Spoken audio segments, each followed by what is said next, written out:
Hello, everyone. Welcome to The Reason We Learn. I'm your host, Deb Philman. At The Reason We Learn, we aspire to be part of the solution. The purpose of this show is to take a good, honest, potentially painful look at the way kids are being educated. We know we can do better, and this is where we'll talk about how. Let's learn something.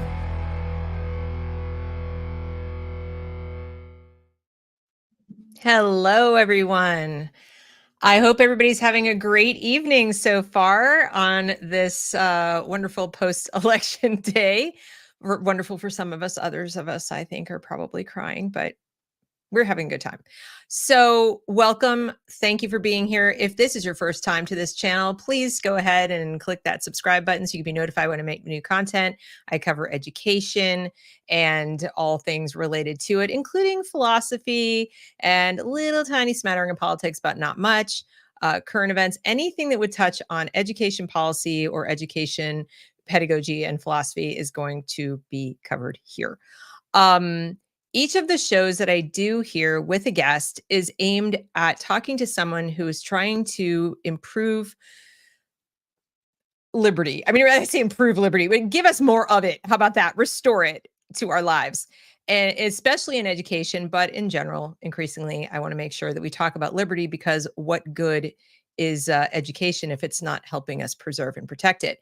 And today's guest, I'm so excited to have here, Courtenay Turner, is a podcaster. She is the host of the Courtenay Turner Podcast. She's also a speaker and, like my own child, an aerial acrobatic performer. She spent her academic career largely steeped in the world of philosophical and psychological texts. You know, we talk about that a lot here. And she is a passionate athlete and performing artist and paved the way for the world in which she is currently immersed. Many today know her only as a podcaster, where she boldly seeks truth, diving into a myriad of deep topics surrounding issues of health, fitness, medicine, philosophy, psychology, politics, all of it. Okay. But I've asked her here tonight because I think she is one of the few people who really deeply understands the difference between education liberty, because she understands liberty, and school choice.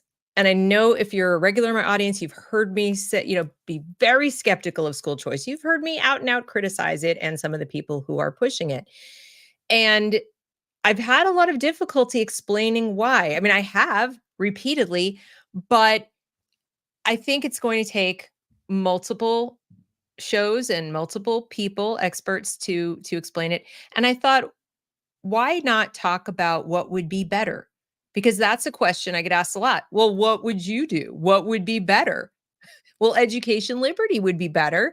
And so we're going to talk about that. And we will also be talking about surveillance in schools in particular. You may not even know what surveillance means. You may think of it just as cameras and listening devices and not realize it's data gathering, and how much our public schools and increasingly our private schools collect data on our children. I've talked about it on this channel before, but it is ramping up. So with Trump's win, you might be very excited, like we're going to have great reform, things are going to get freer. And I'm here to say we better watch it, because it really doesn't matter who's in the White House. If they don't understand what we're about to talk about, they could accidentally lead us right into more state control over our lives, our families, our children. So I'm going to stop yapping. What I would ask, please, though, is for you to consider supporting the channel. I have a lot of different ways you can do that. Down below, there is a link to donate to the PayPal. You can become a member of the channel. You can join my Substack as a paying member. That supports my work. You can like and share this broadcast, of course. That's always helpful. And you can, employ super chats if you would like to say something. I will be checking the chat periodically, but of course, a super chat will guarantee that your question gets answered. So without further ado, please join me in welcoming Courtenay Turner to the stage. Hello. Hey. I'm so excited. I mean, like I said, I've been kind of talking about this topic alone. Well, I wouldn't say totally alone. James has said a couple things, but it's not really his core area. So let's just dive right in. Tell us your definition of education liberty? Like, what would that look like to Courtenay? That would be a complete liberty, complete parental rights. So I mean, depending on your worldview, I think that parents have a God-given right to educate their children as they see fit, and that means that that could be sending them to public school. It could mean sending them to a private school, a religious school, or it could mean teaching them at home. It could be unschooling. It could be, it really is up to the parent. That to me is education liberty. And I've been to my state capital, I think 8 times now on this topic, and it has been a fascinating experience. I only moved here to this state about 3 years ago. I was in California before that. So, I thought I was here in a very red state, and I thought, of course, this would be very well received, my speaking to my state legislators on this topic. And I was in for a bit of a rude awakening. That was not quite my experience. It was not quite as positive as I would have liked it to have been. My first experience was I was invited to speak before the legislators on the next topic, the natural asset companies. And one of the senators had asked me to come in and explain, because he said most of them are not familiar with this, and a lot of bills are being pushed through that are related pretty directly to it, things centered around things like conservation easements. And so I went and I did pretty much a presentation on it, and that was very well received because most of them had no clue. They were not familiar with the subject matter at all. They had no idea what the longer range agenda was, and so they were just very curious. When I went to speak on school choice, what I was told repeatedly was that they're the Republicans, so they're the good guys, so they don't understand why I am arguing with them, or Right. why I'm even, being contrarian in any regard at all. And then I told them that I really didn't care if they had an R or a D in front of their name. And in fact, I almost thought we'd be better off if we had a Democrat governor, because then they'd have something to push back against. I found that most of my allies in this arena were actually Democrats for different reasons. They were against school choice for very different reasons than I was, but they were much more aligned with me being against it. The my enemy is my friend in this case. So and they ended up saying that I was not allowed back because I used big words that they didn't understand. They didn't appreciate that, which I also found just kind of very ironic, because we're speaking about education, right? And when we talk about education liberty, they kept telling me that they had an obligation to educate the children, that we have to provide education. And I remember with one particular legislator, actually, I said, could you please tell me where in the state constitution this is that you're referring? Because you keep saying this is in the state constitution, and you're just following it because you're obligated to. Sure. And so he pulls it up. And of course, that's not what it says at all. It says that they are obligated to, they have a duty to provide the option of a public education. I'm paraphrasing, but they don't say that they have to force them to be educated in any kind of a way at all. And then we argued about whether or not there were parental rights, because he said that there's children's rights, and those compete with parental rights. That And there are sounds like the states' UN rights. talking. Yes, That they're doesn't children's sound like the United States. the state of Tennessee. Like, Yeah. he told me that there's the children's rights and there's the state's rights. And we're like, okay, very, very confusing. And so I was trying to explain that I did not care whether they were Republicans, Democrats, if they were limiting parental rights, if they were expanding government control, if they were increasing tax allotment, if they were misappropriating tax funds, if they were increasing public-private partnership, then I was not for it. And I didn't really care what the label was that they used. So to me, that's what education liberty would be. It is not being told, they use these very clever marketing terms, I think, and this has been such a long range plan, and they knew that using the term choice was going to be very favorable to the quote unquote political right, because they like the idea of choice and freedom. And this is, of course, just part of the Hegelian dialectic to, funnel it into global education, creating global citizens. And this is something I was involved in when I was in 6th grade. I actually created a board for school choice. Because I I grew up in a small town that was adjacent to a bigger town, and there was no high school in the town where I grew up. So if I went to public school, I would have to go to the neighboring town's high school. And it was very cliche, this may offend some people, but I don't know how else to say it, but it was literally one of those towns that was divided by railroad tracks, and the school was on the other side of the tracks, and it was not safe, and it was not a good education. So I had created a board for school choice, because I didn't understand why some of my friends who lived in neighboring towns, their high school was actually, in terms of proximity, closer to me. So I would tell my parents, well, why can't we just go to one of those schools? They're actually closer. It didn't make sense to me. And so I started this board for school choice, but I had no idea then what I know now. I did not know the long range agenda. And of course, to me, it was just about freedom. Like, why can't my parents decide which school is better for me? They're paying the tax dollars anyway. And so the voucher system seemed like it makes sense. But whatever the government funds, it runs. So we know that it's really not school choice, it's government school choice. And that's the part they leave off of the very convenient label that is so enticing and appealing. So. Yeah. And you describe the situation of not being able to go to the school building that was not only closer to you, but also would have provided a safer, better education.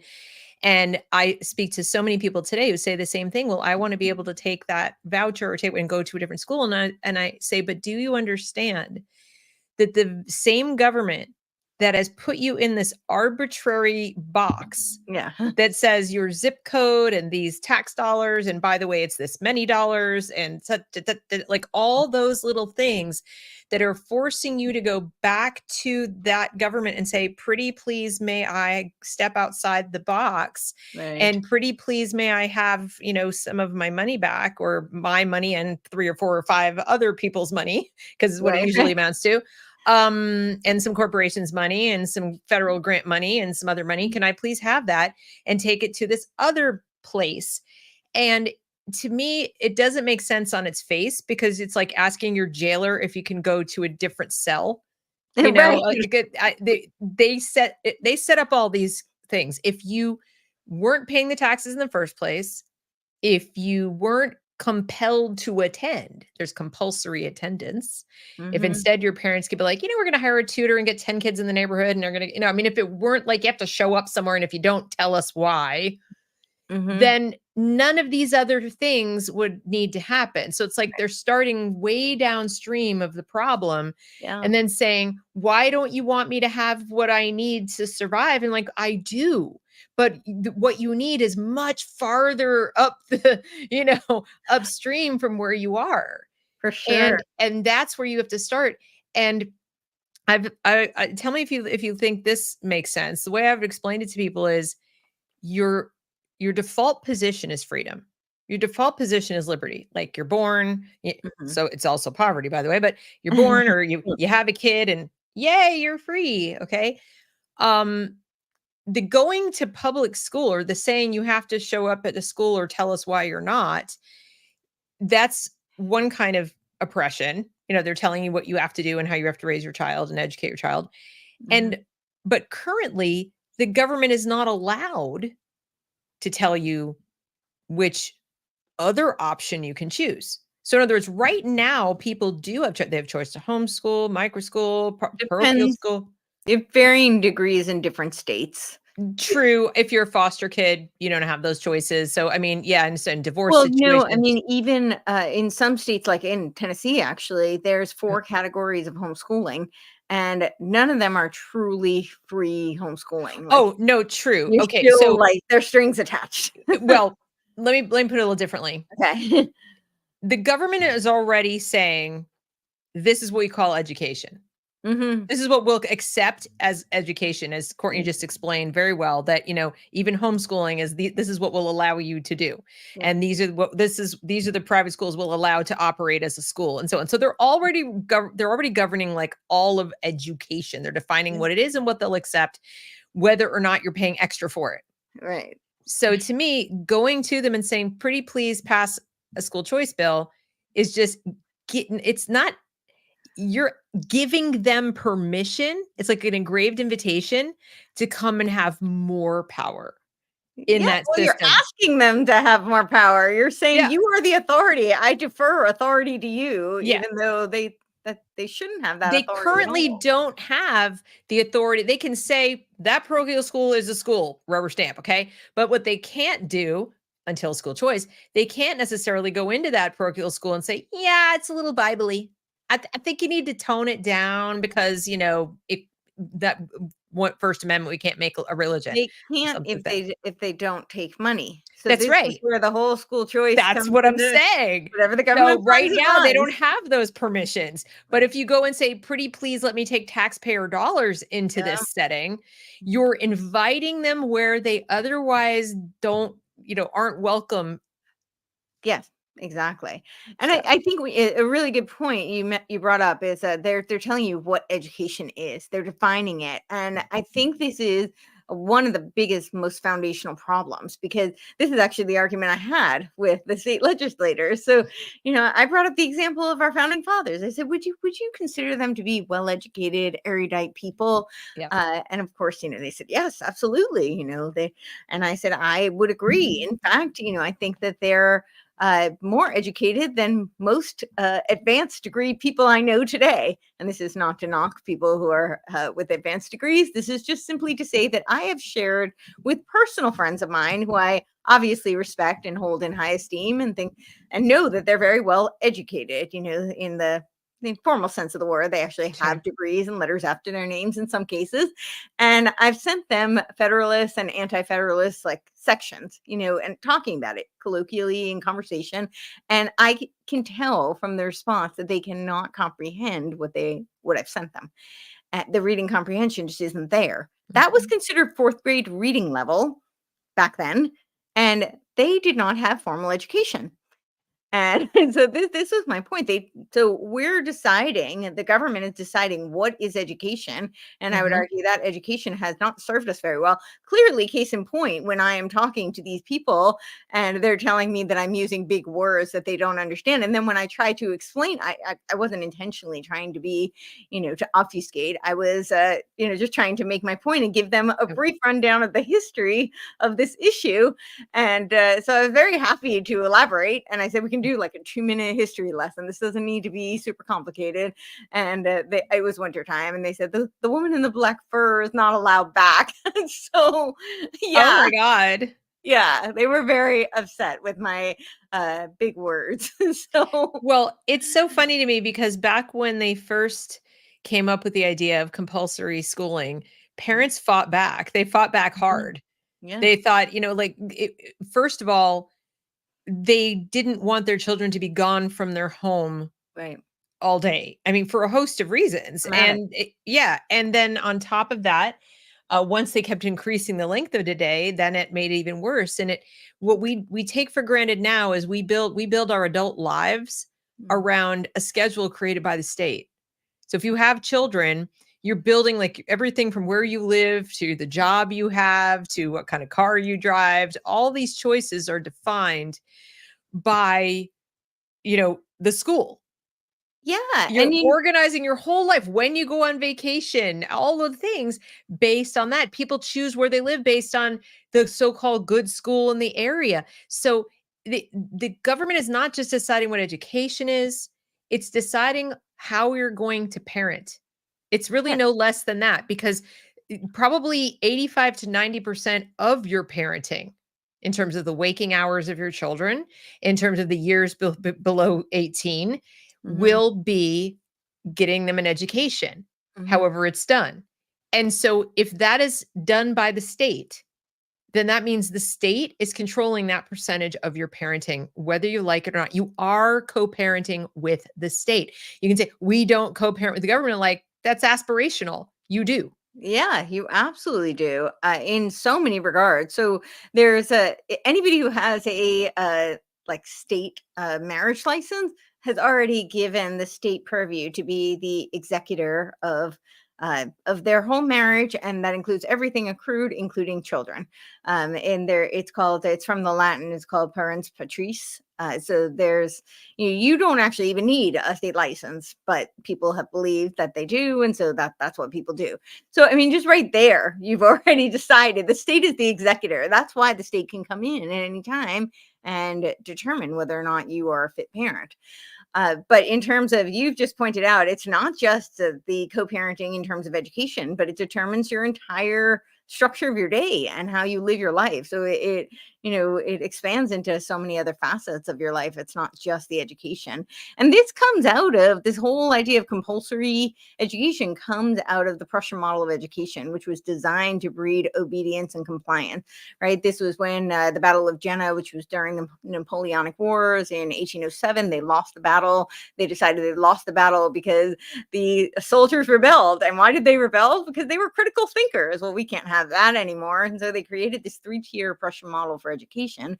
And this is, really where we get from the right Hegelians, although I kind of don't like using the left-right term, because the only thing people really need to know about Hegelian is that they worship the state. The state equals God. It is statism. That is the ultimate goal. It is just, different wings to get you to the same path. I typically think of the Hegelian spiral as being a Gnostic Jacob's ladder. The Aufheben is what takes you up the rungs of the ladder. But it was the right Hegelians who brought in this notion to breed compliance. This is why we have the bell that rings. Essentially it's a programming, conditioning.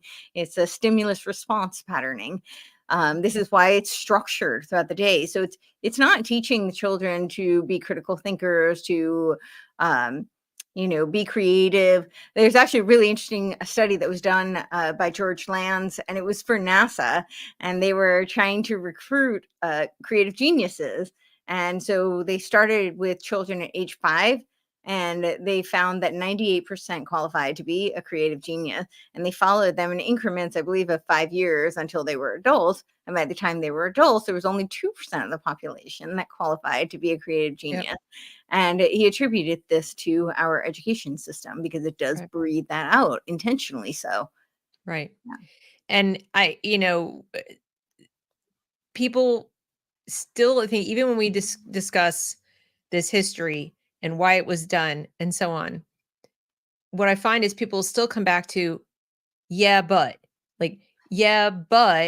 we need a literate population so they can vote, or but we need people to know things about how will we function. So whether it's bringing up the founders and how they were home educated, they'll retort with, but they were rich and most farmers couldn't read. I'm like, well, that's actually not true, but I'm not going to sit here and debate with you how literate the average farmer was in colonial America. Very, by the way, but compared to today, but that's beside the point.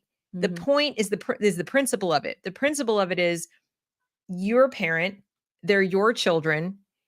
If you genuinely believe the parents don't want their children to get an education, they're just not going to do it unless somebody comes and orders them to do it, then I have to ask you, why don't we have a department of feeding? Why don't we have a department that feeds your children too? That the instant you have a baby, they come into if you have them at home or the hospital, whatever, we heard you had a baby. We're now going to take a tax to sign you up for compulsory feedings. And you need to tell us how you're going to feed your child differently than this formula that we've come up with. That is by the experts at our university. It's the best nutritional formula. I mean, food is arguably more necessary to life than education. So why don't we have that? And of course, you say that, and they're like, well, that's insane. I'm like, well, once upon a time, parents thought it was equally insane to have the state. Remember, we fought a revolution to get rid of a king. Yeah. To have the government come in and say what your children need to learn. Yeah, of course. They were like, and we've gotten to a point where even your most ardent, American flag waving, oh yeah, I'm all American freedom, whatever. Well, how do you feel about public school? What? Our public schools are an important institution. We got to protect them and we just got to make them better. I'm like, What is better? What's a better version of the state locking your kid up for 8 hours a day? Like, explain. Yeah, please explain that to me. That's just brutal. It's the one I picked, Courtney. It's the building I picked. That's ah better now. The one the okay. government said, you can pick any one of these buildings now, and you can Right. take this little voucher that we gave you in the amount that we decided you should have to go to the school we decided is okay to be a school. And here you go. You can go to the other building. I'm free. This is what I'm hearing. People believe that. Which is really absurd because it's not just the education that's attached to it. Although the education, arguably is dismal. I would say that, I think it's pretty quantifiable that children today are less educated than children in previous generations who were not educated by, formal education standards, who might have just been homeschooled or autodidactic even. But it's not just the education. The education is horrendous. They're being indoctrinated. They're being brainwashed. In many cases, they're being taught things that are not factual. They're being taught to recite things rather than learn things. They're stripped of the foundational building blocks. I mean, we had phonics, like you could actually piece things together and you had tools in order to be able to put the puzzle together. Now I don't even know what they're doing, but it's some like variation of look-see method that Cattell came up with, who was a student of Wilhelm Wundt, who believed that we didn't have a soul and, we were just wonderful. yeah, we're just stimulus response beings, and he created the first PhD. But his whole trajectory is really how we got to where we are today. But it's not just the education, right? So they're locked up for 8 hours a day and they're being fed garbage food that's mostly chemicals, right? That has all sorts of, we wonder why there's such a surge of things like ADHD. Well, maybe it's because they're sitting in a chair for hours on end. Now they're not even just watching a chalkboard and a teacher, the parrot things that they are unfamiliar to them while they're forced to sit in one place. Now they're staring at screens, which even as an adult, that's really hard to do for long periods of time. We know that it has a impact on our neurological development and it leads to decline in many cases. They're dependent. I remember even when I was growing up and they gave us the Texas Instrument calculators. And I remember being simultaneously so excited and also horrified. I knew that was the moment I was going to become mathematically retarded because I never had to do math again. I just punched it into a calculator. It's like as a kid, if you mentioned a phone number to me, I memorized it instantly. I heard it once, I knew your number. Now I don't even see the number. It goes right into a cell phone. And this is what they're doing. And through these types of tech learning, they're stripping children of the opportunity to even the chance to even develop those skills. So they're also, with the screen time, they're losing what, even though they call it social emotional learning, they're actually being robbed of the opportunity to develop any kinds of social skills. And so much of play is how people develop creativity, problem solving skills, social skills. They don't have much of that anymore because they're sitting in a desk. I mean, it's become incrementally more egregiously devastating and deleterious, But yeah, I think that in some cases it's traumatic. They're doing all these like trauma bonding type exercises. You're being, in many cases, bullied. That it's not just the education; it's all these things surrounding the education that are. I don't know why anybody wants this. Well, it seems they've turned it into a research discipline, education, and that was done intentionally, of course, too, to create a whole cadre of experts to then be unleashed on and to keep the system going. Like that would make it harder for the parents to fight back, because then they could say, well, parents, you're not trained. And we hear that recently, parents are not equipped to homeschool their children, they're not qualified. Well, they never would have said that, but during the time of our founders and even up till probably the 1850s, nobody would have said that. Nobody would have said parents are ill-equipped to raise their own children, which is what we're talking about. We're talking about raising your children, not educate. They made education a separate thing from parenting. And that it never was. And some people say, well, go back to ancient Greece and you had, people had teachers where, okay, first of all, the people who went to someplace like a lyceum or whatever, and they would go and they'd learn. These were, they paid to go there. Yeah. It wasn't full time. Mhm. There a whole host. They had a lot of leisure. Even Yep. the word leisure comes from, some Roman words that also mean, like whatever. Learning comes Yeah. from the same root word. So it's not the same as what we think of as school. So that's not comparable. In this country, the United States of America, if you had told parents you're not equipped, it wouldn't have gone over. So they had to invent education. And then now they've got to keep making new science around education to justify the existence of these experts, and keep getting a whole new slew of them in there to sell it. And they're telling you that we can scientifically analyze how to make a good person. Yeah. Oh, P.S. We can scientifically analyze what a good person is and quantify that and like write it down. A good person is this. And of course, the definition of good person, and you know this better even than I do at this point, is this globalist, one world government, one religion where each of us is God. This whole idea, Pantheistic. Yeah. exactly. So the definition of good person is even different from when we were growing up. And then they're saying there'll be these activities and lessons where your child will, social emotional learning is really social engineering to become this new kind of global citizen, this new kind of person. And I believe, tell me if you think I'm crazy, that school choice is one of the avenues to implementing that. Oh no, that's absolutely what it is. They I say believe that. that it is. I mean, this comes straight out of, it was the World Core Curriculum, right? This is Robert Mueller, who had his 2,000 ideas that became 7,000 because he fancied himself such a visionary that he couldn't stop. But his idea of education comes straight out of Alice Bailey, right? The externalization of the hierarchy. In the externalization of the hierarchy, she lays out a 9-step plan towards the New World Order. I mean, it's very explicit. And this is on the Lucius Trust website. You can, you don't even need to Based get at the the book. UN, folks. Yeah, Based it's at the the UN. UN. It is the UN. So it was in 1922, Alice Bailey, who was a disciple of Madame Blavatsky, who was one of the co-founders of Theosophical Society that was formed in 1875 with people like Quan Judge and Henry Alcott. And she was a disciple. So interestingly enough, the Masons are typically only for men. It's a fraternity, a brotherhood. However, to my knowledge, I only know of three co-Freemasons, and that was they were all Theosophists. It was Madame Blavatsky, Annie Besant, and Alice Bailey. Alice Bailey married Foster Bailey, who was also a 33rd degree Mason. And when she was raised in Orthodox Christian, but she had this experience where her ascended master came to her and told her that she could accomplish so much in life if, she wasn't confined by these very rigid belief system, and that her mission in life would be to execute the vision of the Masons, which was to create a one world religion. And it certainly looks that way when you look at 1922, she created Lucifer Publishing, and that didn't go over so well. It was a little too on the nose, so they changed that to Lucius Trust.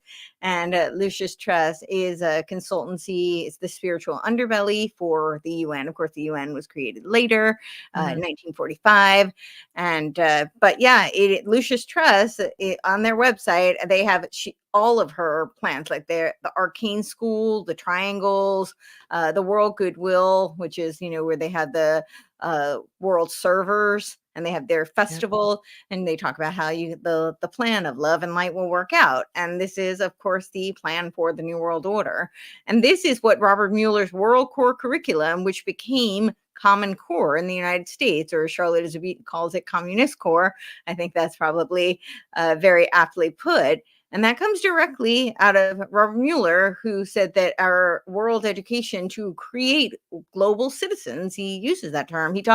I found 33 references, but I think there were probably more in his 2,000 and 7,000, whatever, infinite ideas, where he uses the term planetics. And I just found this just Planetics? Yeah. Oh my I couldn't God. get past it because it was just hilarious to me. Planetics. Wow. So planetics, I think, is very much modeled after Abraham Maslow had this document. It was called Politics 3. and he didn't finish it before he passed. So his wife Bertha brought it to Willis Harman and Stanford Research Institute. And it was right around the same time that Willis Harman was working on and published the Changing Images of Man document. He published the first iteration of that, I believe it was 1972, and then the final one was in 1984. This was, of course, popularized by the Aquarian conspiracy. Marilyn Ferguson was Willis Harman's assistant, and he used that as a pseudonym to popularize the idea that we're in Changing Images of Man. Changing Images of Man was about changing the consciousness of man and moving us out of the age of Pisces, which they believed was focused on the individual, and it was too competitive. So we need to move into the age of Aquarius, which is about the collective and cooperative. And so this is scary. I mean, like, sorry, because, and this I think is why people shut us off, okay. because they hear this stuff and they're like, but you're talking about 3 or 4 people, and to my knowledge, none of them had children. Am I correct about that? None of them had children. No, Abraham Maslow definitely had. Maslow had children. Okay, but Blavatsky and actually, wait, maybe he had nephews, and you might be right. He might not have children. I'm pretty sure Bailey and Blavatsky. They did not have children. They did. Okay, so but I think it's worth noting. No, I actually hadn't thought that's very worth. Like because Barbara Marsh Hubbard did have children. I think she had like 5 or 6 of them. Oh, she said it wasn't very fulfilling to her, so she needed a bigger. Yeah, and that's why meeting Maslow was so inspiring for her, because she discovered the Euphsychian network, and she realized that was better than sex, and this was where you could create this supra sex, which she says is not sexual at all, but it's just this awakening experience where you connect with all these other self-actualized, evolved, spiritually evolved people, consciously evolved, who are part of the elite network, who can then govern you. Okay. Yes. And well, she doesn't use the word govern, but they're people who can focus on things like politics and religion, is what the Euphsychian network is. So. Got you. And what's interesting to me, though, is that, most people listening to this think, but how did such a small number of people have such outsized influence? And I would argue, please correct me if I'm wrong, that the reason they did is that they happened to have their finger on the pulse of something that was very culturally popular at the time, which was, you're right there in the progressive era. You're at a time where people are looking for, they're looking for something. We'd come out of our industrial, the industrial age was just like a little bit behind us. And we, science was big. People were looking at expertise and all of this kind of stuff. And I think people got really enamored of the idea that that human beings could dramatically change the world because of science, and not to dog on science, but I'm just saying, you come out of an industrial revolution and you look at what you've built and you look at all these things. And for some people, and I think it was people who actually didn't themselves create anything. So in other words, like, look at all this amazing creation, lots of wealth being produced, lots of, the country grew. The West in general grew, prosperity grew, all these things were growing. And then you have people who probably felt they were in some way psychologically entitled to be important also, but they didn't actually build anything or do anything. So what else can we fix? What else can we build? What else can we do with our wonderful human abilities to make things better? And I think these ideas come along, somebody comes along with, we could perfect humanity. We could make no more war. We can make ourselves be like gods. And I think it was very appealing. And then the other thing about it is it's really easy to water it down, to package it into something palatable. We're going to have no more war. Like I said, we're going to have no more war where all the nations are going to work together. That sounds appealing, especially on the heels of World War I. They tell you that we have to have war in order to have peace. So, it makes perfect sense. That's if you read their actual stuff. I'm talking about. No, that's what all the marketing. It's always we're going to. So we have to have war so we can have peace. Yes, I mean, wow. For every major war we've had, that's been kind of the tagline. You have to have war so we can have peace. With the wars. They pick an enemy. They pick an enemy. I got you. Okay, I'm thinking more in terms of the justification for just having the UN. Oh, yeah. So when you asked, how does a small group, like how does Robert Mueller, Alice Bailey, or Maslow, how do these people have so much power? So in terms of the ideas at the time, I I don't know. I think that the ideas are appealing to certain people at certain times, but this is going to sound a little cynical, but I think unless you're talking about very localized regions, it's very rare that culture is organic. My history, studying the history of social engineering has kind of led me to believe otherwise. So really, like you talk about the perfectibility of man, right? This was literally the Illuminati's mission. It was called the Order of the Perfectibilis. I mean, that's what it was called. They believed that man could be perfected, but of course, not everybody spiritually evolved. They were the people to teach you how to perfect man. And it's the same rhetoric every time. So it is this means of socially engineering, but of course, there are these people who believe that they are the ones who are enlightened enough. They have the gnosis to be able to guide us, and the others just might not make it. But they think that that's going to be better for the greater good ultimately. But when you talk about these people, these aren't just like fringe people. Robert Mueller worked for the UN as the Assistant Secretary General for almost 40 years, right? Alice Bailey was very tied into the Theosophical Society, high-level Masons, probably British intelligence. This wasn't a kind of fringe kind of person. You're talking about Abraham Maslow. He was also plugged into all of these, like Esalen Institute, the Stanford Research Institute, right, is now publishing his work. They were using it, and he himself didn't necessarily subscribe to everything that they used his work for. I think it was just such a great conduit for people who want collectivism and want to create, a global kind of power structure is very useful to them. So he was very, the story goes, I don't know if it's, I haven't spoken to him, but the story goes that he was he and his wife were driving. They were looking for like a hotel to stop at, and they were in Big Sur, and they ended up stopping at Esalen, and they were at the front desk, and the lady sees him when he signs his name and says, "Are you Abraham Maslow?" And he said, but the owner is like obsessed with your books, and I have to introduce you. And that's how he met Michael Murphy. And apparently Michael Murphy became like a surrogate son to him. And he says, though, that he did several workshops at Esalen and taught many classes, and he wasn't really impressed with them at all. He said they weren't very academic. It was kind of just this orgiastic drug den. And he tells a story of Fritz Perl, who was one of the forerunners of Gestalt therapy, not to be confused with Gestalt psychology. They're actually different. I do think that Gestalt therapy kind of subverted Gestalt psychology, but that's a whole nother story. But he says that Fritz Perl was like not paying attention at all because he was high and busy humping the woman next to him. Oh my God. Yeah. So she's like, this is not, academic and intellectual. This is not the environment that I want my material propagated. But they were very enamored with him. So, and he was very close to Michael Murphy, who he does describe as a surrogate son.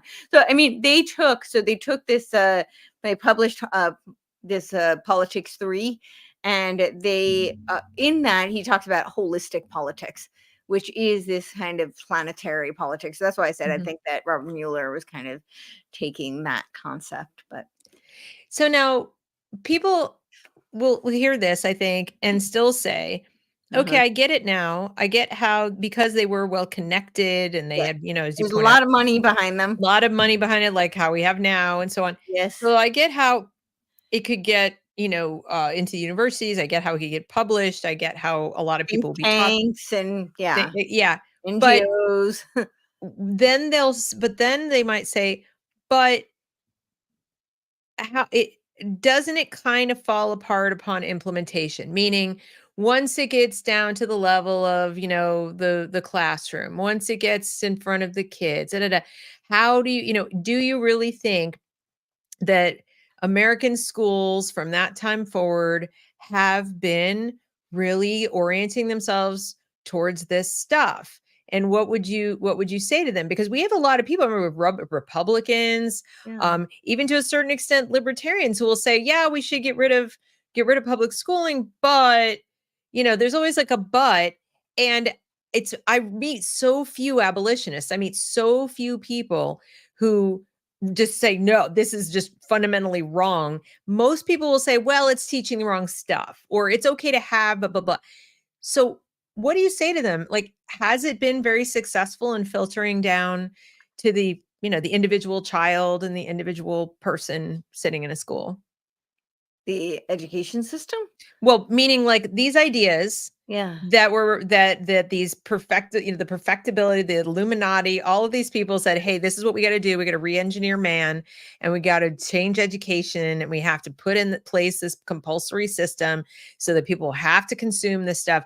And then I'll meet people and say, yeah, but it really hasn't worked very well. I mean, maybe they did, but it really didn't succeed, and you're worrying about nothing. And I think it's been quite successful. Yeah, I think that we see children coming out of school who are confused about whether there are two sexes. I mean, this is like the most fundamental basics, and it is not that they're learning this at home and with their family. They're learning this in school where they're being taught. They're literally being taught false information. They're being indoctrinated. So yeah, I actually think it's been very successful. I think it was Rockefeller who said that he didn't want a society of thinkers; he wanted a society of workers, and that is really when they talk about the school choice agenda. I mean, they do say that the goal is to put every child into a computer. And that really, it's to create global citizens. I'll read you. This is just the first page of Charlotte Iserbyt's "Deliberate Dumbing Down of America." So this is a pretty big book. There is an abridged version. This one is a very long version. I highly recommend if you can getting that though. So she talks about how the definition of education in 1927 was the drawing out of a person's innate talents and abilities by imparting the knowledge of languages, scientific reasoning, history, literature, rhetoric, etc.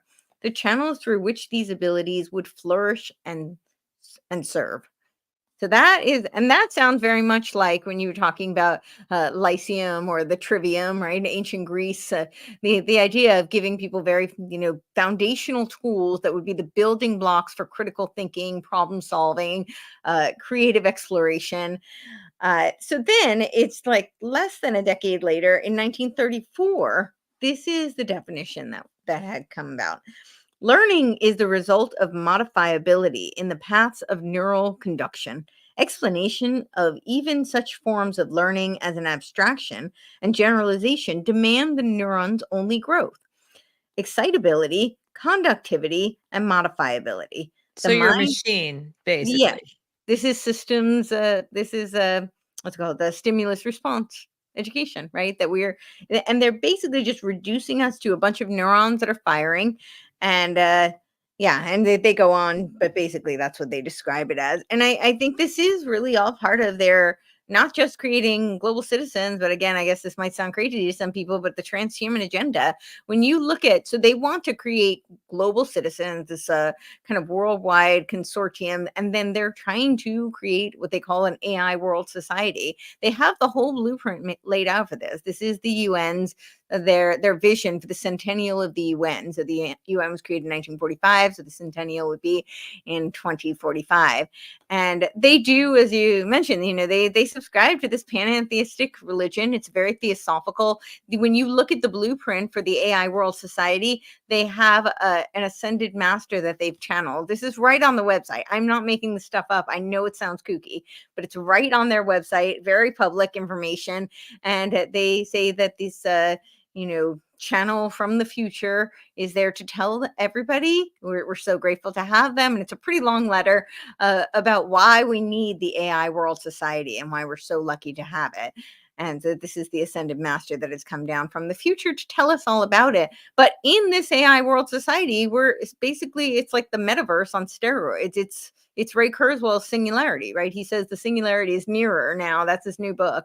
When does he expect the singularity to come to fruition? 2045. Yeah. And interestingly enough, I've been doing all this research on Game B, and Jim Rutt, who is one of the creators of Game B, he laid out this whole kind of roadmap for Game B in 2018, I believe, 2019, sorry. And it was 2019, and he lays this all out. And when does he say that the fruition of Game B will be? 2045. I don't think that's a coincidence.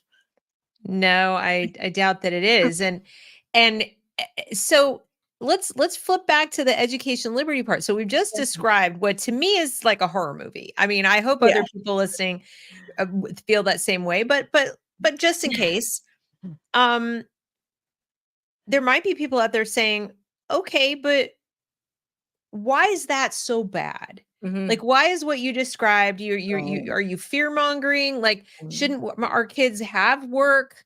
Shouldn't they all be gainfully employed? Shouldn't it, what's wrong with AI helping figure out what they're good at and what's best for them? And what if life really is just stimulus response? I mean, how do you know it's not?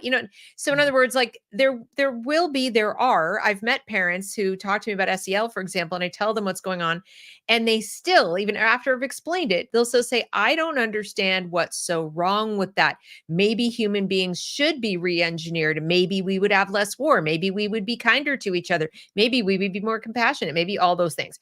And I, of course, am sitting there like, your child is not livestock, and nor is it like a tool to be used by mysterious people you don't know sitting in an office in Davos or who knows where, deciding how many people get to live to be 70 and how many people get to live to be only 60 and how many people, I'm sorry, you don't have sufficient skills. Eat this cookie. I mean, this is the end goal Yeah. of deciding that anyone other than you individually get to steer your own life.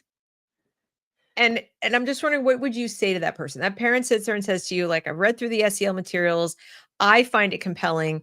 I think it's a good idea. And I think your freedom thing that you're describing, your individual liberty and, everything is up in the air and unstructured and whatever. I think that's why things have been a mess. I think we can't have that. Well, I would say I think their end goal is the complete eradication of free will. And to me, that's kind of the cornerstone of what it means to be human. And if you argue with that, I probably have no place to go with you. Right. That's an impasse, because that, to me, that is what humanity is. We are endowed with free will. It's part of what I think makes the United States very unique, is because our founding document, the Declaration of Independence, stipulates that we were endowed by our Creator with free will, and we have the right to pursue life, liberty, and the pursuit of happiness. And that there is no other document in the entire world that codifies that in a founding document. And that is what the Bill of Rights are predicated upon. So this is not to undermine people in other parts of the world, or, there are beautiful places, people doing wonderful, incredible things all over the entire world, but there is no place else that has a founding document that stipulates something like that. And to me, when they say they want humanity 2.0, that's what they're saying they mean. There are people like Yuval Noah Harari, which I think he's really just kind of a frontman mouthpiece. However, he talks about how free will be a thing of the past. And he says, I think he's a monster, actually. well, he I may very well be. I'm much more pedestrian than you. I listen to him and I'm like, yeah, he's like Satan. There might be a possibility of that. Nosferatu, I just don't understand. And I've listened to him, and I'll sit there and I say, I can't decide if he's observing something. Right. Like he's saying, if we keep going on this path, this is what will be. I'm just observing that reality, or if he's aspiring to that reality. It's very difficult. He makes it a little hard to tell. So I'm going to go with worst case scenario, because people listen to him. So on the off chance that he is like, yeah, that sounds like a great idea, I think we need to, challenge that constantly. But I find it to be very scary. And yet increasingly I'm having difficulty with some people, because they will literally look at you with a straight face and say that maybe people having so much free will is not such a good thing. They choose wrong, right? Wasn't it Hillary or Michelle or somebody who said, we can't let people make their own choices. They'll make wrong choices. I actually encountered this when I went to the state capitol speaking about school choice, in fact. And this is what they said to me. They said, well, what about parents who aren't equipped to homeschool, or will, misteach their kids or do a bad job? And I said, what about that? It's unfortunate. There are parents who are not good parents. It's a terrible thing to say. It's an unfortunate reality of life but however, there are times when you encounter parents who are terrible parents. It does happen. They're terrible parents. They do not do a good job of either providing an education for their children or educating their children. And their children go on to do miraculous things. They flourish in spite of the environment in which they were raised, and with the gifts they have, they end up persevering and thriving. And this happens. You also see a lot of the opposite. I see this all the time. You see children who have been given every material advantage possible. They're doted on. They are given all sorts of material means. They have every advantage you can possibly imagine, and they grow up to be complete utter screw ups. They're just, and maybe it's not because, maybe it's because of, who knows, but you can't predict the outcomes. But regardless of what the outcomes-based education would like to tell you, you cannot predict the outcome of a child. And no matter what you provide for them, how you steer them, how you guide them, because we do have free will, because we are all endowed, I believe, with unique gifts, talents, strengths, weaknesses.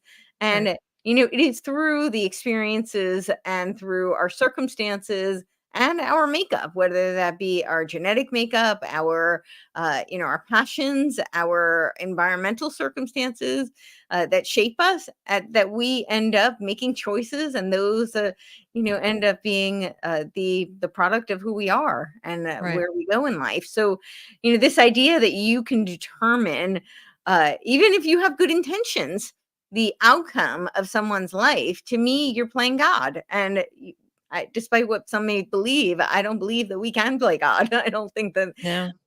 we can I try. It think doesn't seem to end up very well. But snapshot fallacy, which is what you're describing, where it's like, yeah, where you are is very big in education, and it's yeah, very big in statism in general. The sure. people, the expert class, so to speak, are we've even seen it today in the reaction to the election. Oh, yeah. People can't seem to comprehend what you just said. And it's evident in how they talk about people they've never met before. Mhm. But they're Black.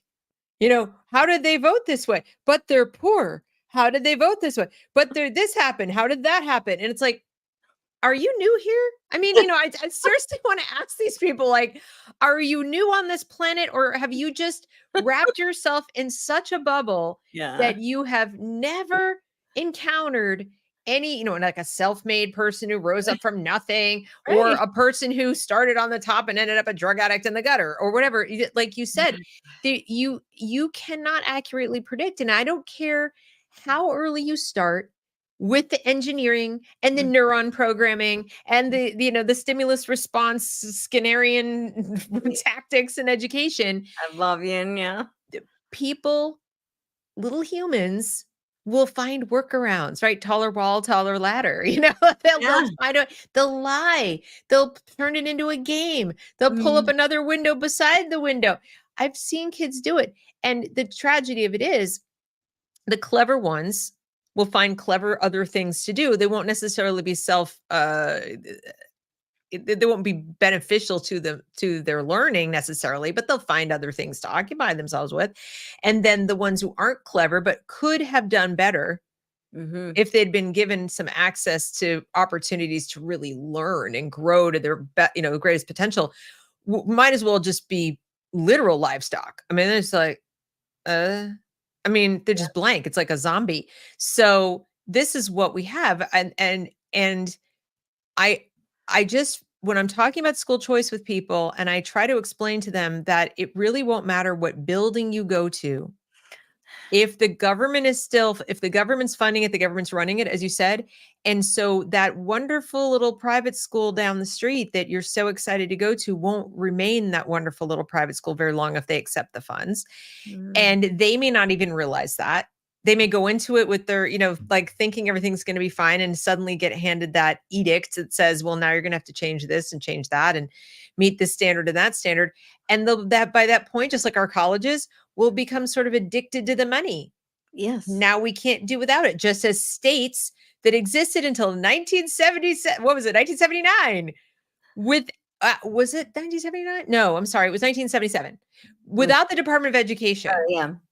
They had existed absolutely without that. Yeah. And all those years, the states managed to do public education, which they hadn't, but they did.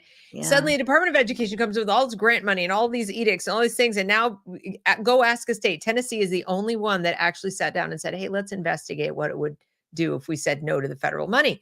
Nobody's done it until now. So this is this other problem I have. And I really wish we could make the moral case for education, liberty, and the benefits.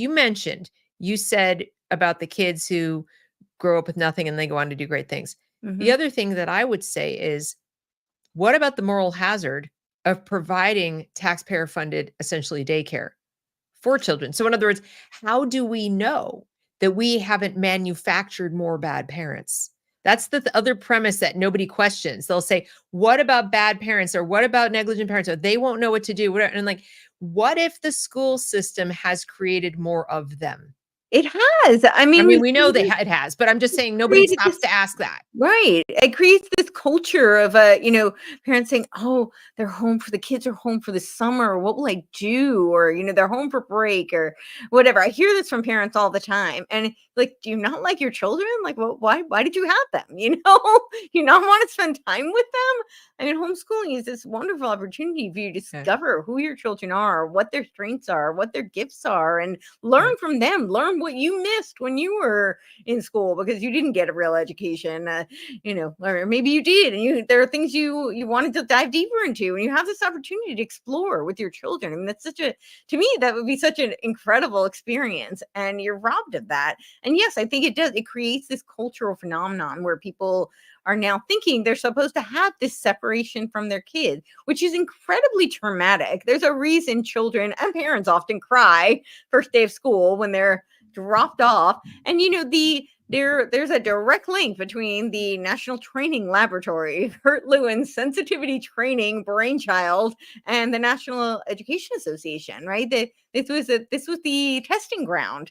So education was literally the testing ground for the sensitivity training. So you're now also dropping your kids off, not just to daycare, but to like literal brainwashing and trauma bonding camps. This is trauma-based mind control. That's what it is. It's literally brainwashing them. The National Training Laboratories admitted that in their journal. They said that it's brainwashing. And there was actually a CIA document as well in 1974 where they talk about how they would really like to, test the efficacy of sensitivity training. However, it's a little bit too reminiscent of, they didn't say Maoist, struggle sessions, but they did say Chinese brainwashing. And they said, so we will never know, and we can't do that to our military. But I mean, they admit that it's brainwashing, and this is what you send your kids off to do, to be brainwashed. Right. And that won't change because the government gives you a ticket to go to a different government approved building or a facility, or even to homeschool your kids, because as we've already seen with, I think it's Oklahoma, where they, whoever's the head of education there, the Department of Education, said they wanted to investigate how to make sure that homeschool families who take the money are delivering to their children a child-centered education. They're being homeschooled. Yeah. What else is it going to be but a child-centered? But their definition. So again, child-centered takes on whatever the government says it means, and they'll investigate that. And I can guarantee they'll find it wanting, and they'll come up with a definition, and they'll tell you the curriculum that you need to use in order to deliver that child-centered education. And if you don't want to, then you either can't take the money or you have to pay it back. And this is all assuming that we don't go the way of Sweden, and within 10 years, they just say, you know what, you don't need homeschooling because you have school choice. Right. You have the money to take it anywhere you want. So, and it's not just the education itself, right? When you have these strings attached, now they can dictate, because they're creating public-private partnerships as a result of it. So now they can dictate things like, oh, well, you have to wear a uniform. So and you have to buy from these vendors. You need transportation for your child. You can only use these various, drivers or buses or whatever it may be. You need mental health counselors. So now the mental health counselors can come in and decide, oh, your child has an X label that follows them for the rest of their life. And then when they try to go purchase something like firearm, oh, they have this label and they're not able to. That's very convenient. What about a parent who has a child, or they just are opposed to certain experimental drugs or injections, right? Now suddenly they don't have the choice to determine Nope. what is best for their child's health, because they Nope. have to comply with whatever the vendor of this public-private partnership that has been established by you taking money with the school choice voucher. And Ex- that's ex- including homeschooling. That's right. And that brings us to that surveillance topic that I brought up, because you've just described, well, at least to an extent, when you said public-private partnership, Yes. whether it's an SEL company with questionnaires, they're like sentiment questionnaires and MTSS, or traumatic experience questionnaires, or all the things that they're surveying our kids with constantly. There'll be a private company that owns the software or the program or the lesson plans and the training and all that. But the government, by the state paying for it, Yeah. they co-own the data. Yeah. So the state gets the data, and Yep. so does the private corporation. And the data right now is like gold. It's like oil. It's the Yes. oil Yeah. of the 21st century. Yep. And so they now have that data to do with whatever they want, because you handed off your privacy the second your kid walked into the school, Yep. regardless of what school it is, by the way. And in almost especially if it's a private school, because you signed an enrollment contract Yep. and you signed away many of your civil rights. Most people don't realize that. You Totally. have more of them, ironically, in the public school. So there goes all the child's data. To your point, oh, the child's labeled as, having an anxiety disorder, or depression, or self-harming behaviors, whatever, somehow, especially Mm. if the kid innocently enough says, yes, I feel very sad 7 days a week. Mm. They don't know. The kid doesn't know I just handed the keys to my future gun rights Right. to the state, but that's who now owns it. So the one company can try to sell you a bunch of, therapy and drugs and who knows what else. And the government just makes a little note, don't let you ever have a gun. Mhm. Don't let you go work in this kind of job or that kind of job. That's the surveillance that Yep. I really want people to understand about. What else can you tell us that we don't know about that particular topic, about that Well, surveillance? this is, and this is also such a long range agenda. This goes back to Charlotte Iserbyt. She worked under the Reagan administration. She was a whistleblower on the BEST project. This was the Better Education Through Technology program that was coming out at that time, and she saw the long range agenda that was Mhm. really to surveil all the kids. And yeah, so this has been in the works for such a long time. And now the only thing that I think is really advanced is the technology. So, now we have such fine-tuned cybernetics. Of course, the Macy's conferences was decades ago. But, I don't think they could even foresee what the technology today would do. But now, I mean, we see this on social media all the time. It's you're talking about it. They're listening to everything you do, and the kids now are learning through screens. So Yep. in some schools, they even have AI teaching them. They have AI tutors, right? So the cybernetic effect of that doesn't just mean that they're collecting the data. It means that they're also targeting them and programming them through the data that has been specifically mined on them. So Oh, yeah, they'll tell you this is adaptive learning. yes. Bill Gates is big into that, especially with Yep. math.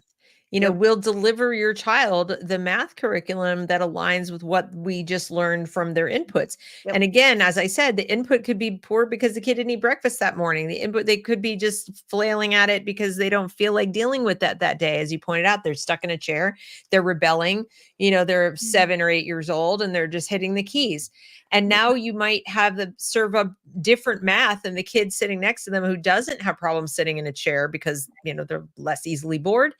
And we have this sort of hierarchy building that has nothing really to do with whether the child is smart or not smart or whatever. And it has everything to do with the situation in which they Oh, find themselves. yeah. And that could steer their whole life. Like that adaptive learning tool could just keep going and keep going through the grades.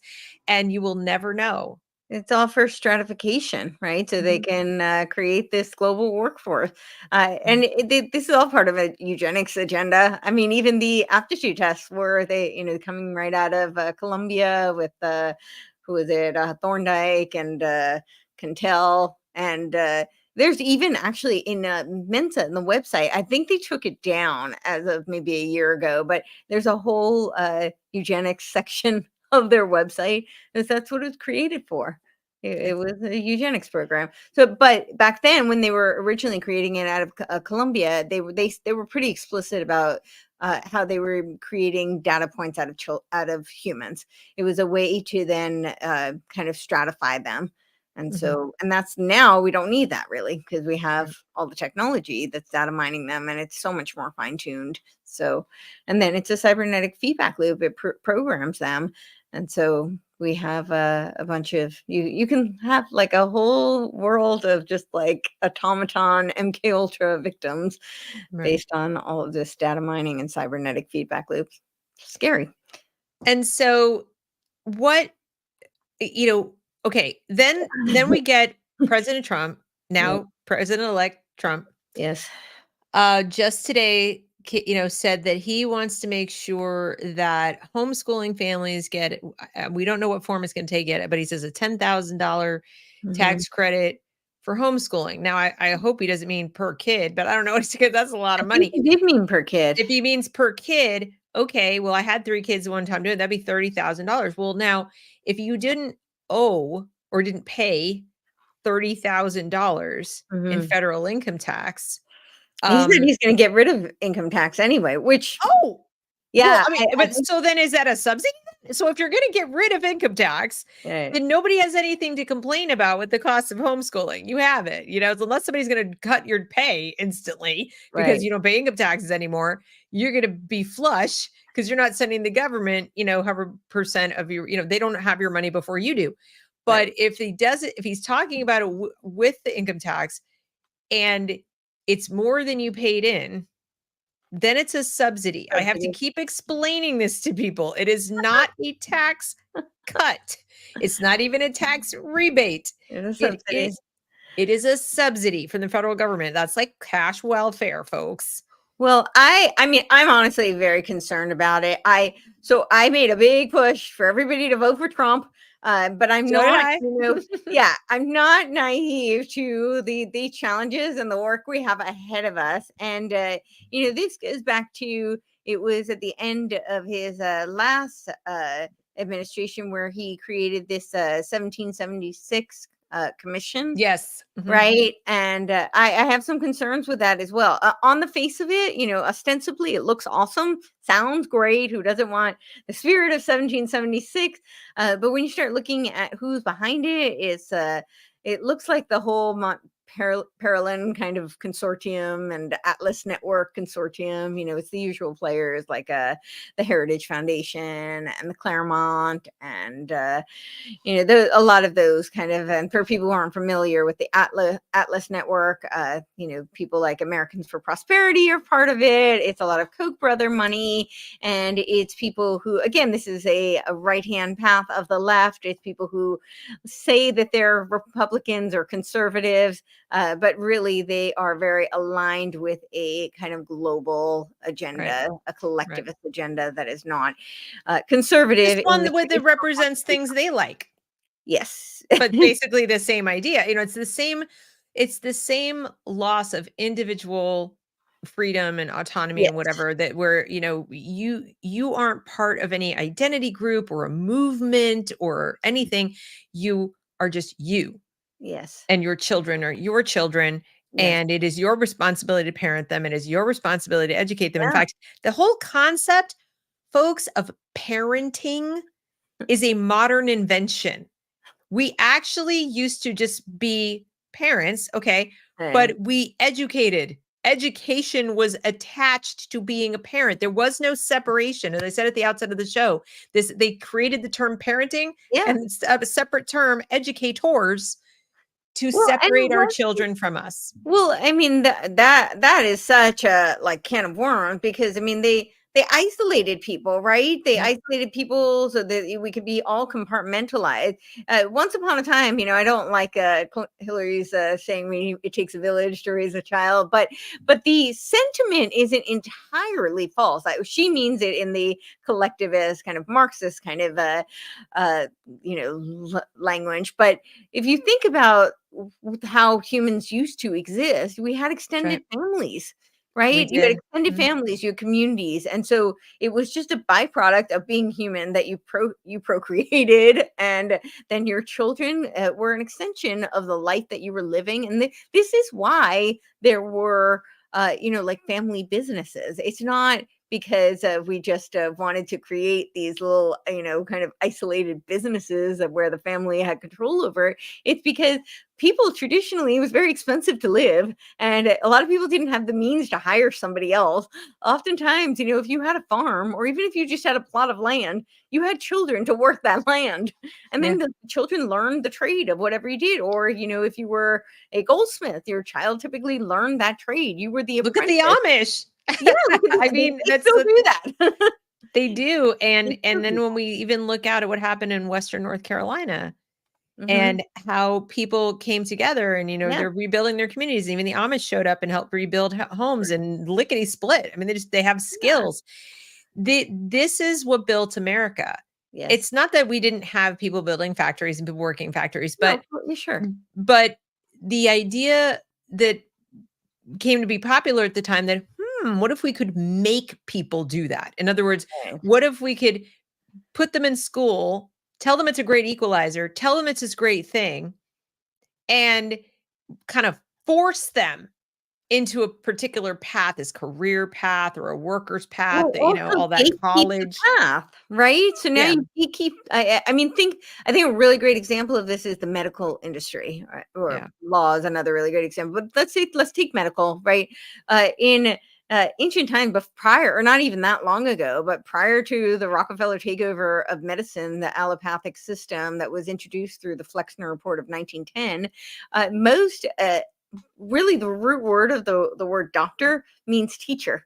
So it was a collaborative relationship where the doctor was a teacher to help educate you how to heal your body.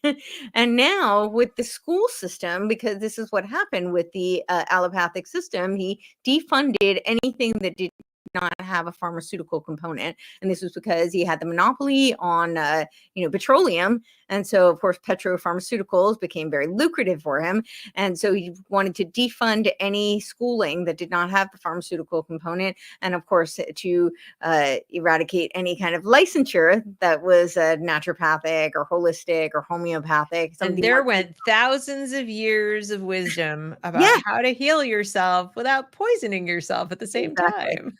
Yeah. Exactly. So Yeah, yeah, it's pharmacy comes from pharmakia, which means sorcery. So yeah. pretty much, yeah. Yeah. And I just I guess in the end, the thing I want people to take away from this conversation is that there is a difference between education liberty, which is really just an extension of liberty. Like, Yeah. it's just one of It's those just things. liberty. Yeah. That's all it is. And the only reason we would even call something education liberty is we're sort of forced into it by the fact that the government created something called education. Yeah, they, exactly. they created this institution, this whole system that is separate and apart from the family and separate from parenting. Again, I still will argue that that system had an impact on parents, their Yeah. expectations of their responsibilities, their expectations of their own children, what the shape of family became after that. The Mhm. fact that we now have these, two income families, and we feel like everybody has to work, everybody has to do it. It's not that women didn't used to work. As you point out in family businesses, if you're on a farm, everybody's working. Mom's not Yeah. sitting there filing her nails. Okay. They're working. I mean, once upon a time, women would like work the field, give birth, go back out. I mean, it's not. Women have always worked. It's not this like newfangled modern thing. There was like a brief period in the 20s maybe where upper middle class people like, oh, we have a vacuum cleaner. I don't have to like, but this we're talking about the tiny sliver of humanity. Most women have always worked while raising children, but they could do it when the kids are there kind of underfoot. And this notion that a child is this helpless, hapless creature until they're 18. That they have to be completely supervised at all moments in time by other adults while you go off to an office or you go somewhere else is just it again, that's the modern issue. That's the modern thing. Children were not thought of that way and feel like, oh, you want to go back to child labor? I'm like, did I say that? I didn't say that. But I'll tell you what, the child labor laws killed people. The child labor laws resulted in deaths of Yep. people from starvation and all kinds of things because their kids needed to work to eat. Yep. And, you know, for all the do-goodering that it did, there were plenty of kids and families that starved to death. So we never talk about that. We talk about government saves us. Government makes everything better. It's going to rescue us. We need school choice. It's going to save it. You know, the expression I've heard, tell me if you've heard this one.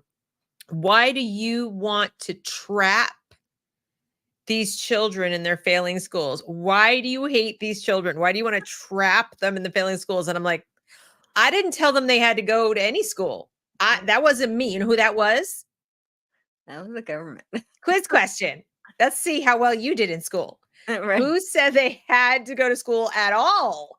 Yeah. Never mind be trapped in one based on zip code. Yeah, that's the same guys that you're going to begging and pleading, please, sir, may I have some more?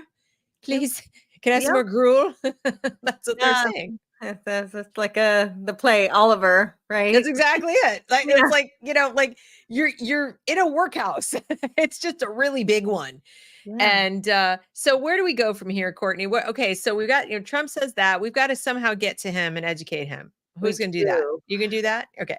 Somebody's got to do that. We do. I nominate you to do that. Somebody's got to get in touch with him and say, you know, Mr. President, we're going to give you the benefit of the doubt. You have good intention. I don't think he's in the Illuminati. He's got a lot of flaws, but I don't think that's one of them. That, you know, I think they'd like him better in the Hillary Clinton and John Podesta camp and all that if he was. But you be careful with this, you know, I'm going to mandate school choice and I'm going to do all that, because that is not, first of all, I don't think the only thing the federal government could do, and again, somebody correct me if I'm wrong, is use equality under the law, you know, 14th Amendment, to say that a state that compels you to send your kid to school or provide otherwise for them while taking 100% of your money anyway. So no, you pay this, I pay the school tax, I don't use it. Can't block you from using the facilities for which you paid. If it's sports, if it's whatever it is, the fact that they can't tell you can't unless you come to their school. I've often wondered, is that really legal? Like, can they really do that? They're taking your money. They're telling you have to go to school, but then they're saying you can't come here for these other purposes that the other kids get to use. So if he finds some narrow little way like that, maybe, but I'd rather get rid of the schools. Like, in other words, I'd rather get rid of the compulsion. I'd rather compulsory education. John Taylor Gatto is a really great resource on that. Yeah. I'd rather say we've got to abolish the compulsory education laws. They're unconstitutional. They are. And once those go away, they have zero leg to stand on to tax you for it. They can't. The only reason they can confiscate your money to pay for the schools is they've justified that they can compel you to attend. So get rid of compulsory laws, and very quickly it's like they get money off of truancy. This is why they want to have accountability for homeschooling, so they can profit off of it. That's exactly right. So I feel like we're going about it the wrong way, and people say, you know, well, you're never going to get rid of it. You're never going to. Well, if you don't try, you sure never will. and you've seen it because you went to these meetings. Think of the billions, and I mean that literally, that have been spent on the school choice movement. It is untold amounts of money that have been poured into this. And it's because they want to make money on the end. Okay. If you think it's because they care about your freedom, you're delusional. But if the same amount of energy and capital had been poured into getting rid of compulsory education laws, it would have already been done. Yes. So when I went, one of the meetings that I had sat in on, this wasn't like a one-on-one. This was, you know, one of their board meetings, and I had sat in, and somebody had asked, well, so how much is it? And I think they were talking about like $8,000. I might have gotten the number wrong, but $8,000 per child for these voucher system. And the legislator said, "Oh, well, we can do more. I mean, you know, it's not our money. It was basically infinite. You know, it was like overnight it had increased already. Like it had gone from I think I don't remember the exact numbers, but I think it was like 8 to 12,000. It's already a lot when you think about that exponentially. But he was like, yeah, we could just increase it. He didn't have any kind of a limit on it because it's not his money. And I No, think they're getting kickbacks because they were so attached to it. I really think they're getting kickbacks they have to be. from the I spend vendors. time on LinkedIn looking for work in my field, and the things that I do. Yeah. And not just, to get a job, but also to see how the landscape is changing. As part of my research Sure. is to figure out what are the jobs in education right now. Mhm. And the vast majority of new jobs that have anything whatsoever to do with education that are not teaching in a classroom are developing curriculum, specifically AI-based Yeah. curriculum for ed tech. It Yep. is Ed tech. exploding. It is exploding. And the reason it's exploding is that they have these school choice initiatives. And you might say, but I don't get the connection. You're sure it's not just going to the public schools? No, because there aren't enough private schools Right. in the country, especially in rural America. Right. And they just desperately want to get their hooks in those people in the know. mountains, right? And make them come on board and stop being all independent. Yeah. So how are we going to get them? They have their school choice dollars. What can they buy? Ooh, they could buy our technology and we'll just deliver it into their living room, or we'll deliver it into a learning center where we have one warm body making sure the kids don't die. So mom and dad can go to work and they sit in front of screens. It's like it'd be some dystopian 1984, thing. And they'll tell you it's the most cutting edge, amazing thing. And it's tailored to your child's needs. And the AI responds to them. And it will sound so great. Meanwhile, they are making bank, not just because they're getting the taxpayer dollars, cycled through like this, which is the bottomless, endless pit of money, but also the data that they collect, they can turn around and sell to the commercial, the companies that make everything from food to drugs to beauty products to clothing, games, movies, you name it. How do we get inside these kids' heads? And there you go. So it is now the advertising agencies. Yeah. Our kids are a product Yeah. That's of this. exactly right. And this is why, when I sit there and I try to explain to people, like, you should want education liberty, not this thing, this metastasizing tumor called school choice, and then they'll tell me, well, we'll put guardrails. We'll put guardrails. When has that worked? We're going to put guardrails on the laws so that they can't encroach too much. And I'm like, really? No. Do tell. You remember, do you remember how the income tax was supposed to be only on those little top tier people? Oh, and it was also supposed to be temporary. Yeah. And how'd that work out? This present that just kept giving. Yeah. That's what that was. Right. And all the things that were supposed to be just, remember the Patriot Act was supposed to be temporary? Oh, yeah. Remember the authorization for military use of military force? All these things. So the government. The Income Tax Act was actually literally unconstitutional. Yeah. It was literally unconstitutional until they made the amendment. And you know how they did that? They did the Tariff Act first. Yeah. And this is why when Trump talks about the tariffs and he gets such, so much flack for it, it's great. This is how the country made money previously. And it is why the country was self-sustaining, because we had manufacturing at home. Yes, we need to get rid of the income tax, though. Well, we need to get rid of the income tax, but they replaced it because they said, now we need an income. We have no revenue. So that's how we got. And this was actually it was like Edward Bernays and Walter Lippmann. Walter Lippmann, actually, the Lippmann consortium, it was the WLC that became the Mont Pelerin Society, actually. So that's where we get all of these wonderful institutions that are masquerading as right wing. But yeah, masquerading is a good term. Yes, because a certain someone, porn star, wrote a book, and on the book it was a little red fist. It said "The Parent Revolution." Little red fist. Did you see that? Corey DeAngelis' book. Oh, yes, Corey DeAngelis. Yeah. Right. You see his book, and he had a little fist. It was red. It's the same fist. It says the Parent Revolution. I'm like, I know that fist from somewhere. Oh, yeah. So, and for so long. Propaganda. All of that. And I started asking questions. I started saying, what's going on? You're dangerous. And yeah, well, I'm dangerous. I didn't have some extracurricular activities that involved the same things that you did. But anyway, I'm going to take a look at some of some of our guests have been saying. So we were talking about the phrasing that they use, and Foot Trot said, "This is why leftists use semantics. People think in semantics. If you're able to subvert that, you can subvert thinking. It's all in every indoctrination manifesto," which is very, very true, right? They just use you said these words like choice. Yeah. And marketing.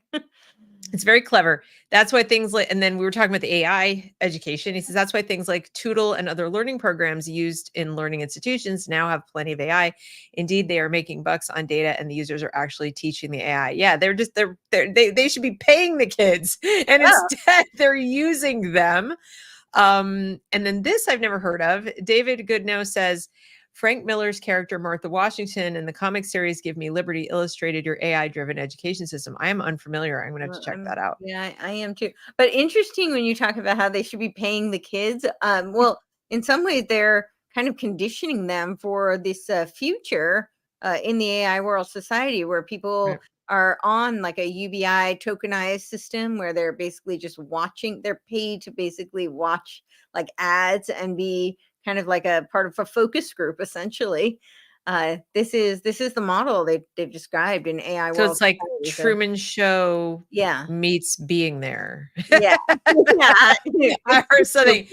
And I'm haunted by, I don't know if you've read it. Have you read This Perfect Day by Ira Levin? I'm familiar with it, but I haven't read it. No. I think if you read it, guys, the audience, I've mentioned it before, but if you read it, it'll give you chills. Yeah. It was his least successful book compared to Rosemary's Baby and all that. But at the same time, the idea of Unicomp, and the giant computer brain, and that also goes back to it from A Wrinkle in Time. But this has been a recurring theme that writers and creators have come up with that they didn't get from nowhere. No. Right? I'm pretty sure that Madeleine L'Engle knew what she was talking about when she wrote Wrinkle in Time. Oh, I'm sure she did. That was actually one of my favorite books. Yeah, it is literally one of my favorite books of all time. My all-time favorite. And actually, I had a friend who he was a trainer, and he trained Madeleine L'Engle's best friend. Oh wow! And I was like, "You never introduced me to her." I was so sad. Oh wow! But yeah, it is a perfect book. Camazotz is pretty much what I picture when I picture what it is that these people want to create. Well, and it's terrifying to me, that and This Perfect Day, the place where they live. It's terrifying because I think it's increasingly plausible. Like we think about it as this nightmare, and I'm like, no, look around. It's actually doable what they're trying to do. To a point, there will always be those people who fight back, just like in This Perfect Day. There are always those outliers who know something's up. This isn't right. But we've seen historically what happens to those people. Things get ugly. And it doesn't mean that the people don't fight back and succeed in the end, but how far do you want to get? Wouldn't you rather stop it from happening? Yeah. Well, and this is what Yuval Noah Harari says, that there's going to be. He says, in the Bible, we had the story of Noah's Ark, and there was the flood, and most people, were washed up in the flood. And he says that we're going to have another meta crisis, and he said, but this time there will be a scientific ark. And he said, but most people won't fare so well, but there will be people who will be saved by the scientific ark. But he basically alludes to that it's only the elite class who will be saved by this scientific ark. So, when you talk about the global brain and how close, the potential of that. So there's something called new map. And it's NOO map. Actually, I have a show coming out tonight on this. And this is, they say, inhabiting the noosphere. They literally model it after Teilhard de Chardin's vision of the noosphere. And their mentor is Barbara Marx Hubbard, who was also very influenced by Teilhard de Chardin. And it's this, they're creating these technologies, and they talk about things like holons. And holons is like where you have this whole kind of digital representation, which looks like a digital twin that they talk about in the AI World Society.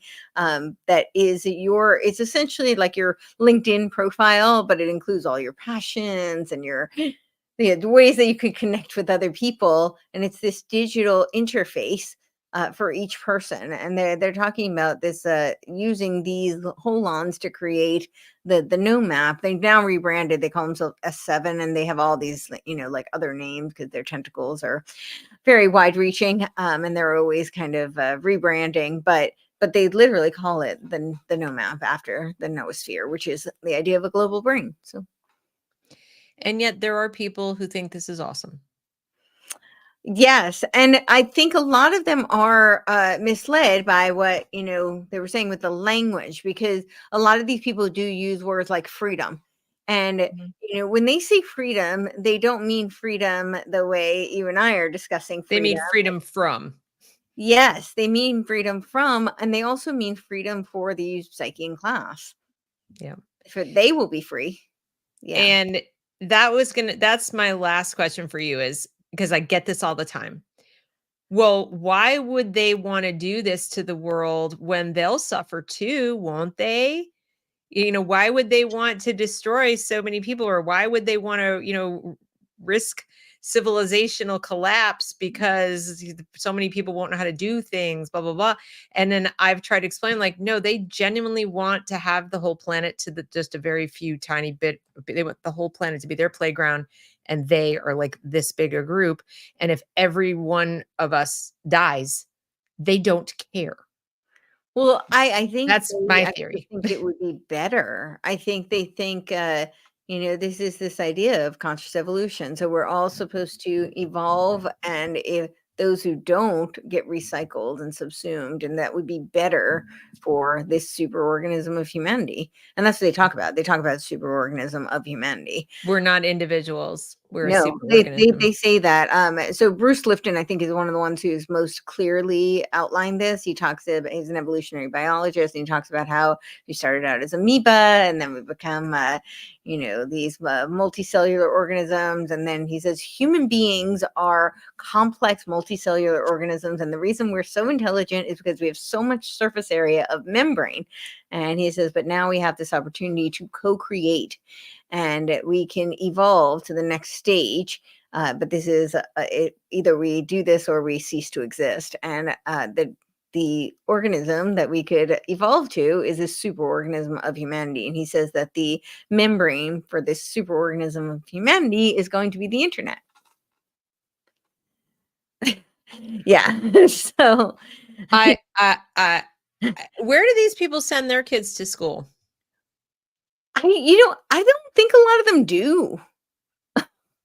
I really don't. I don't know. That's what I've been wondering. I mean, they don't all have kids. So first and foremost, a lot of them are childless. Kids. Yes. And as I said at the outset, even some of the founders of all of this thought process were childless. True. So I think it would be a fascinating study, while we're still allowed, for somebody to do some profiles and, like almost like a profiler, and gather together all the different people who've put this together, put together this plan, going all the way back to, Blavatsky and all those people. Yeah. And get a type, come up with a profile. I bet it would be really so obvious when we're done with it, but I don't want to say anything, off the cuff and be wrong. But I think there is a kind of a type of person, a type of personality disorder, maybe, or something that finds this to be okay. Yeah, I would absolutely think that that's accurate. So there was something out of Tavistock. It was called the War Office Selection Boards. And this was where they came up with a recruiting process for change agents. And this was adopted by the OSS that became the CIA. And they talk about how they they used what they called aptitude tests, but they said it wasn't like traditional intelligence testing. It was really more like the mental adaptability. So groomability is kind of how I invert that. Groomability. And there's a document, I talk about this one all the time, and I probably have it here. Yep, it's and you can download this off the CIA.gov, but it's an alternative framework for agent recruitment from mice to rascals. And oh yeah, there you can see it. But so mice, and yeah, and I think this came out of the War Office Selection Birth Tavistock. They kind of allude to that. They talk about how it was from the OSS and after World War II. So that makes sense to me that that's what it is. They don't specifically say it, but they talk about how mice was the original recruiting strategy, and that acronym stands for money, ideology, coercion, and ego. Coercion, compliance, and ego. And then they decided, and I think they still very much use that, but then they decided that they would change it to rascals. And rascals, I think, it's reciprocity, authority. What is it for rascals? I don't know why I can't remember it off the top of my head. This is so Jason Bourne. What I know. This is But they literally use this. So yeah, so the money, ideology, coercion, compliance, and then the rascals. Okay, reciprocity, and then authority, and then scarcity is the first S. Then commitment and consistency, and then L is for liking, and then the last S is for social proofing. And so they do have. And then there is also during MK Ultra, and this is also part of the declassified. You can find this. They were trying to study not only what would exacerbate dark triad personalities, but how to create them. They're doing a bang up job of that. Yeah, so they're doing a bang up job of that. I mean, just walk onto any college campus. I don't mean to make jokes, but the explosion in the number of people who demonstrably are borderline personality disorder, yeah, it is out of control. I mean, we saw some of it today.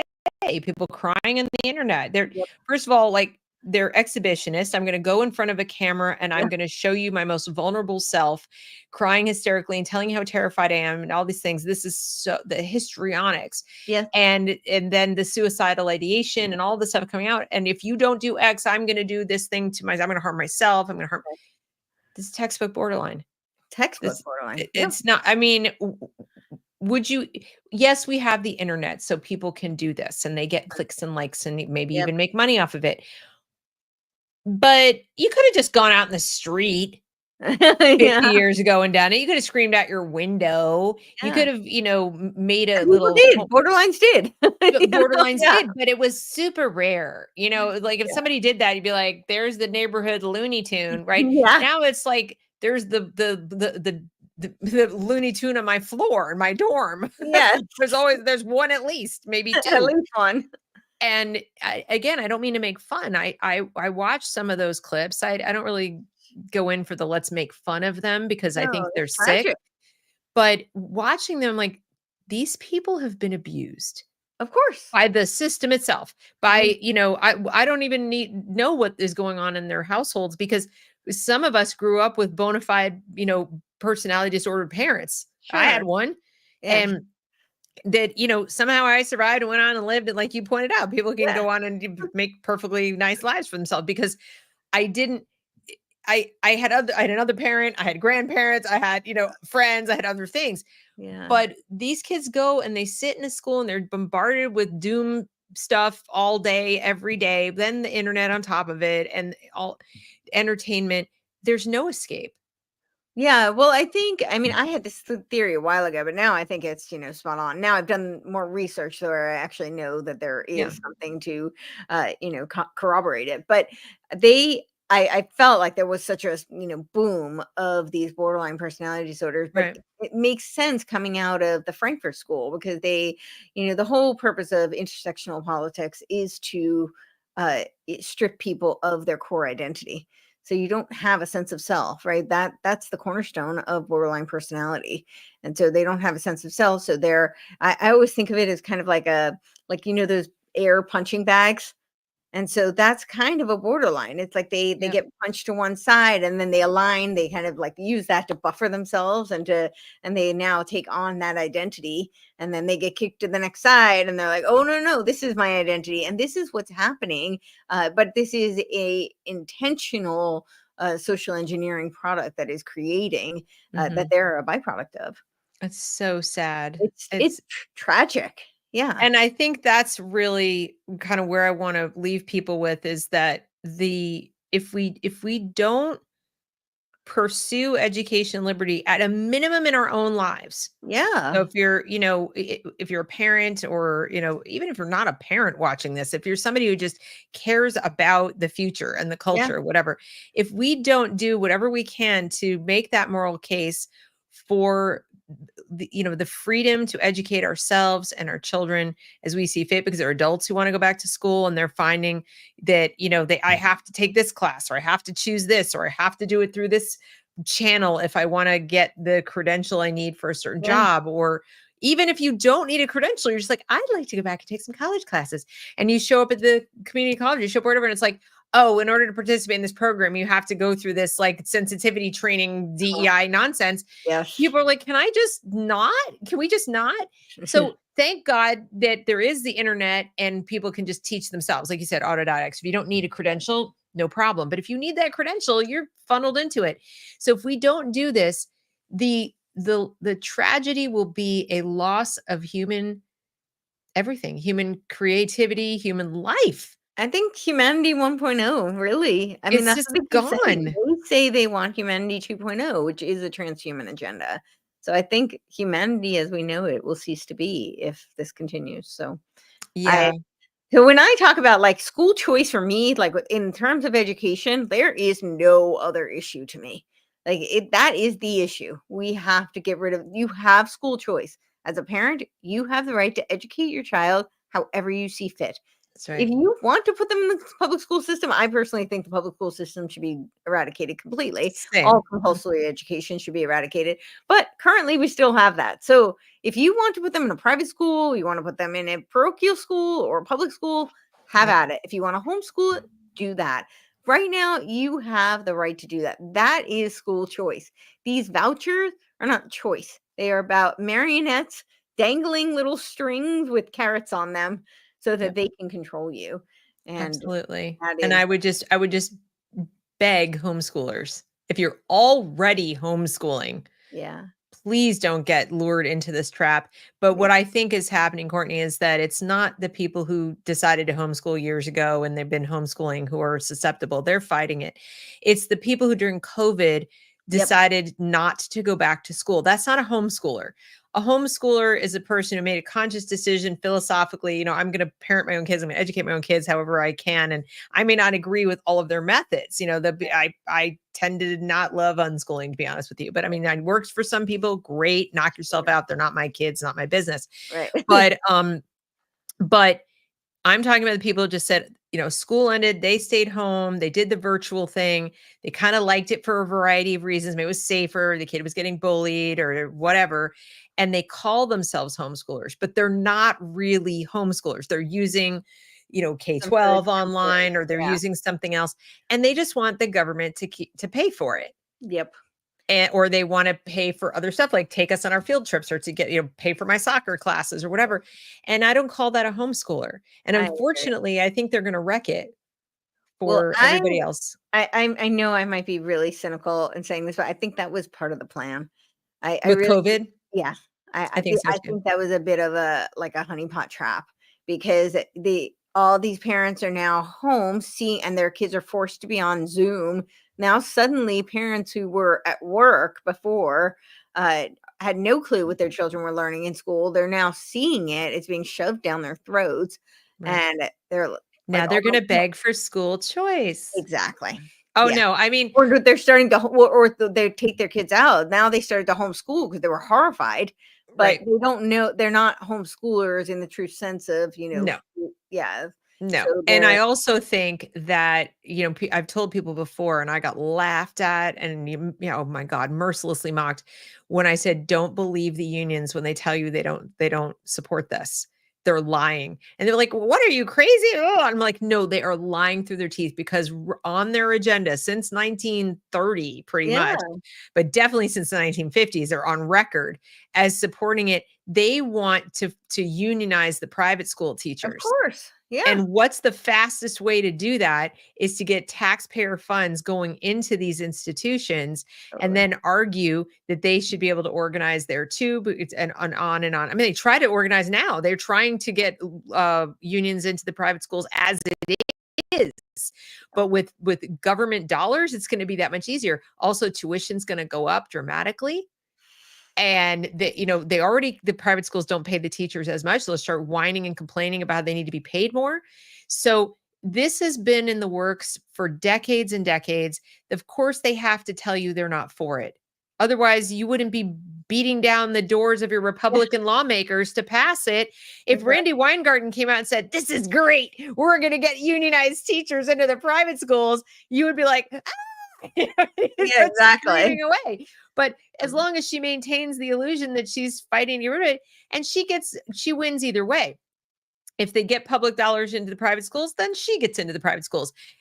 If she, to the extent that she doesn't, or they to buy them off, they keep 30% in the public school even without a kid to teach. So it's an empty seat, Yeah. but you get 30% of the money anyway. She wins. I mean, she's winning all around. And so is Becky Pringle. So this is, to me, it's so blatantly obvious. And like I said, every time we talk like this, and I mean, this is the first time you and I have talked, but people just sit there and like, those women are nuts. Well, I really would encourage people. I always tell people to do their own research. Don't I take said the my same. word for it, right? And I mean, I've got so many, like, just if you had 4 books, I would just tell people, Deliberate Dumbing Down of America, right? Charlotte Iserbyt. You can get the abridged version too, and you'll learn a lot. Right. The Leipzig Connection. This is actually an abridged version. I don't know why they took a class off of it. He was the co-author of it, but this is you can see a very short book. Right. Then I would also say Anthony Sutton's America's Secret Establishment, The Order of Skull and Bones. Right. He goes through how the order took over education. He used the Right. Leipzig connection as a primary source. And also John Taylor Gatto, who I don't have in front of me. But this goes through the whole history. And you'll see that as crazy as it sounds, this is not like made up at all. This is right. Sure. This is very public record. I would also encourage people to read Robert Mueller. It's all up on. Right. You don't have to buy the books. It's all up on. It's all same with the Charlotte's book, but yeah. Wait. Sorry, Tony Blank says in New York City, the UFT has a picture of Hillary Clinton on the wall of their headquarters. Oh. This doesn't surprise me. I did want to address Shelley's comment. She says, "So I'm not a true homeschool mom because I pulled out during COVID." Come on, no. I'm not saying every person who pulled out during COVID is not a true homeschool mom. What I was saying is that COVID drove a lot of people home, and some of the people who now call themselves homeschoolers are not actually homeschooling, they're schooling at home. So what I mean by that is they're still using the public school curriculum. Exactly. They're doing the virtual school that maybe the public schools sent home, or they're doing some other ed tech thing where they like sign up for all the courses and they have to pay for it. And so, or they want their kids on the computer to do the public school curriculum and they need the money for other things because they would need to hire childcare or whatever. And so my point there is to say that a lot of the people who are clamoring for the school choice dollars are not necessarily from the traditional, homeschooling idea of, well, if I'm home, I'm going to do it myself. Now, plenty of people pulled out during COVID and then said, now that we're home, I'm going to do it differently. Okay. And most of them, not all, of course, but most of them are not the ones saying, give me, the school choice dollars. They might want, as I would want, an opt out. Like, can I check a box and not pay my taxes anymore? Which sure, I would support 100%. Totally. I'm not using it. Can I just not pay for it? But they're not the ones necessarily going to the legislature and saying, give me a check for $7,000 so that I can homeschool. The ones I've spoken to, I ask them about their homeschooling, and what they're actually doing is virtual schooling. Like, so that's all I was meaning, is that They're not homeschoolers the way we typically think of homeschoolers as I'm educating my child myself, like picking Right. the books. But plenty of homeschool parents use an online teacher, online tutor, even some ed tech. It's not Sure. all bad. I'm Yeah. talking about the ones you use end to end. It's like, here's school in a box from the Right. government on the Right. computer or from a government approved source, put it that way. Yeah. That like Power School is the Mhm. most popular one. Okay. Oh, yeah. So that's what I'm talking about. So I just want to make sure Shelley didn't think I was like painting everybody who left during Mm. COVID with a broad brush. No, I'm very pleased actually that there were so many people who used the opportunity of this pandemic Yeah. to break free and to see what was going Sure. on and be like, it's my get out, time to get out. That was a good thing. But like you said, Courtenay, I do think part of the plan was to get enough people to be begging for school choice Yeah. who hadn't, because remember, school choice movement's been around for decades. It's not new. Yeah. But it just kind of was like kept, fits and starts.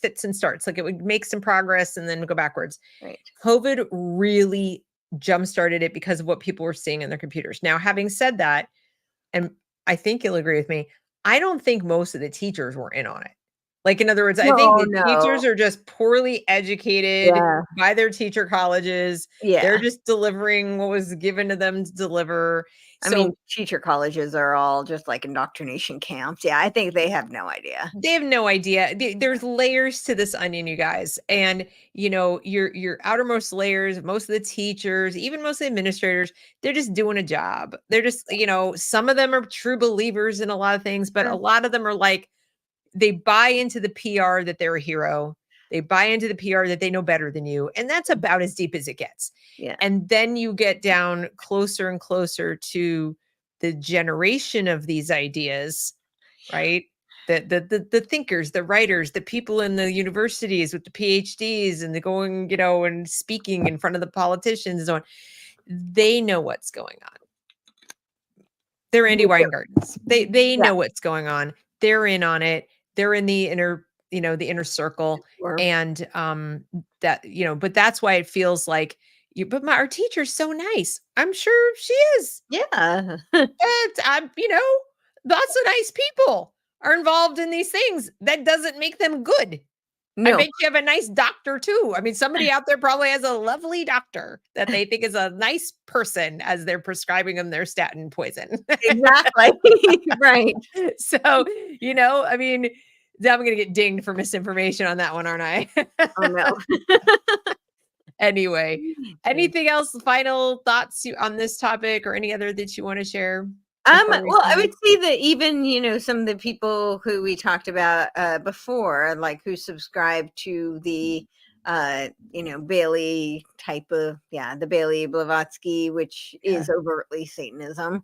I mean, Madame Blavatsky called it Lucifer Magazine. Alice Bailey called it Lucifer Publishing. But I will say that the people under them, and I mean, I don't know that I can make the case for them, but a lot of them think that that's really just the best path for humanity. The Illuminati people, there are people who really believe man should be perfected, and they're the ones to do it. And this is the best way forward.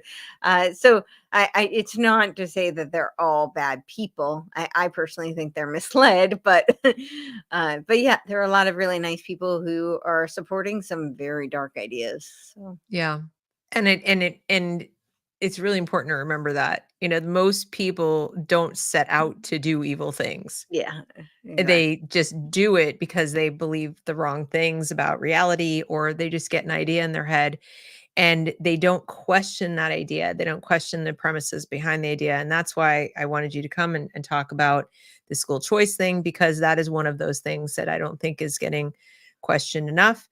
And as I said before, I hope you can go have the ear of some people who have the ear of the president. I hope so. I will add one other thing. The school choice, I know there are people who are aware of it, and it's kind of a monster. It's really hard to fight. There's so much money behind this agenda.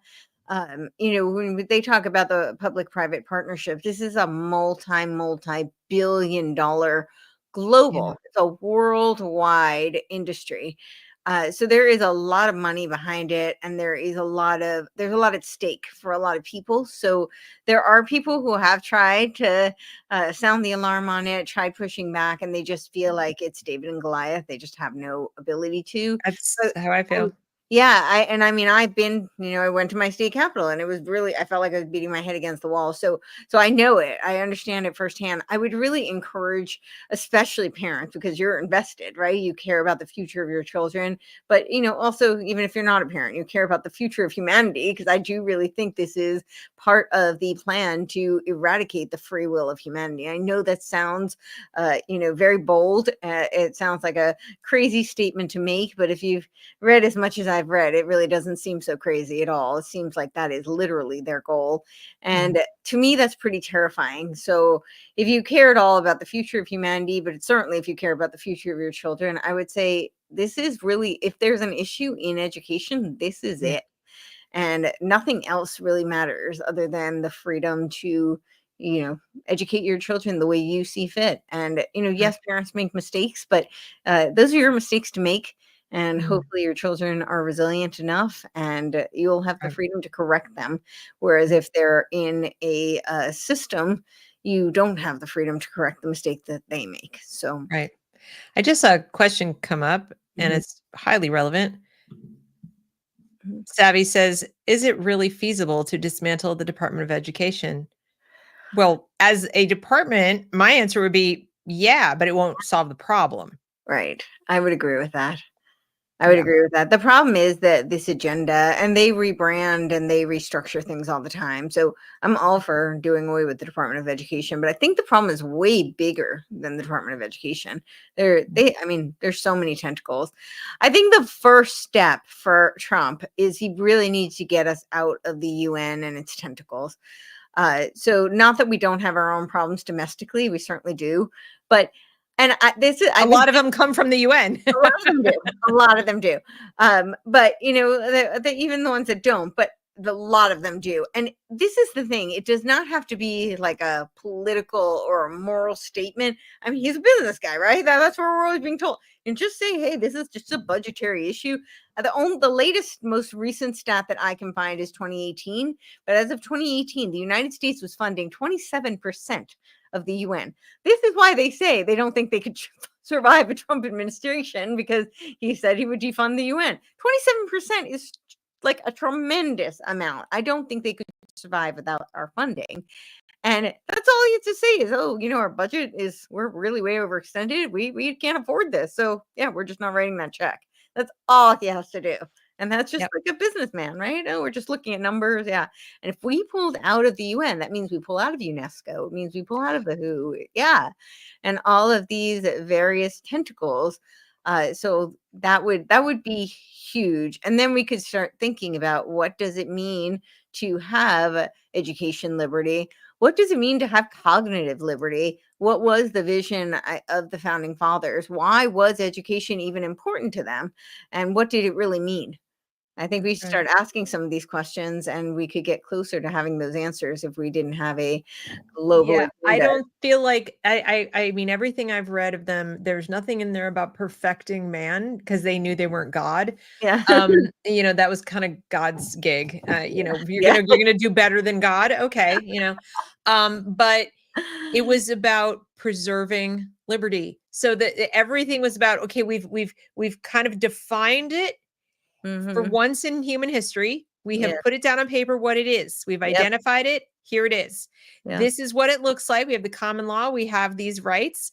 We've now codified that. Now we have to hold on to that, because human nature is a thing. We recognize it's flawed. Okay. And we recognize free will, and we respect free will, and we want people to have free will, but we recognize that some people don't use their free will always in the best possible way, and they violate the rights of other people. Right. So if we have education, the likelihood that you're going to violate someone else's rights is minimized. And then the likelihood that you won't be able to defend your own rights from some potential tyrant someday is also minimized. So I think it was all to do with pursuing truth and preserving freedom. Yep. No, And we have gotten so far away from that to where we, like you said, and it really goes to, FDR with his freedom from want and yeah. freedom from this and freedom from that. People go, oh, look at the four freedoms. I'm like, I hate him. Yes. Because and Norman Rockwell made it happen, made it all pretty. I know. But we went from freedom to do what we want to freedom from these things that you can't free yourself from. It's called life. Right. So it's really just at trying to absolve themselves of responsibility versus that's right. And also pretend that we don't die. It's like, life, like I said, the natural state of man is poverty. Life is struggle. Peter Thiel has his Prospera, and the subsidiary company is Vitalia. And it's when you open up the website, the tagline is cities where you can make death optional. Okay. Alrighty then. Yeah, no, that's not how that works. I realize I'm just a human and everything, but I'm pretty sure that's the one thing I know about life is that it ends. And so like I said, I think this is a very important issue. I hope I hope that President Trump can do what he said he was going to do, abolishing the Department of Education.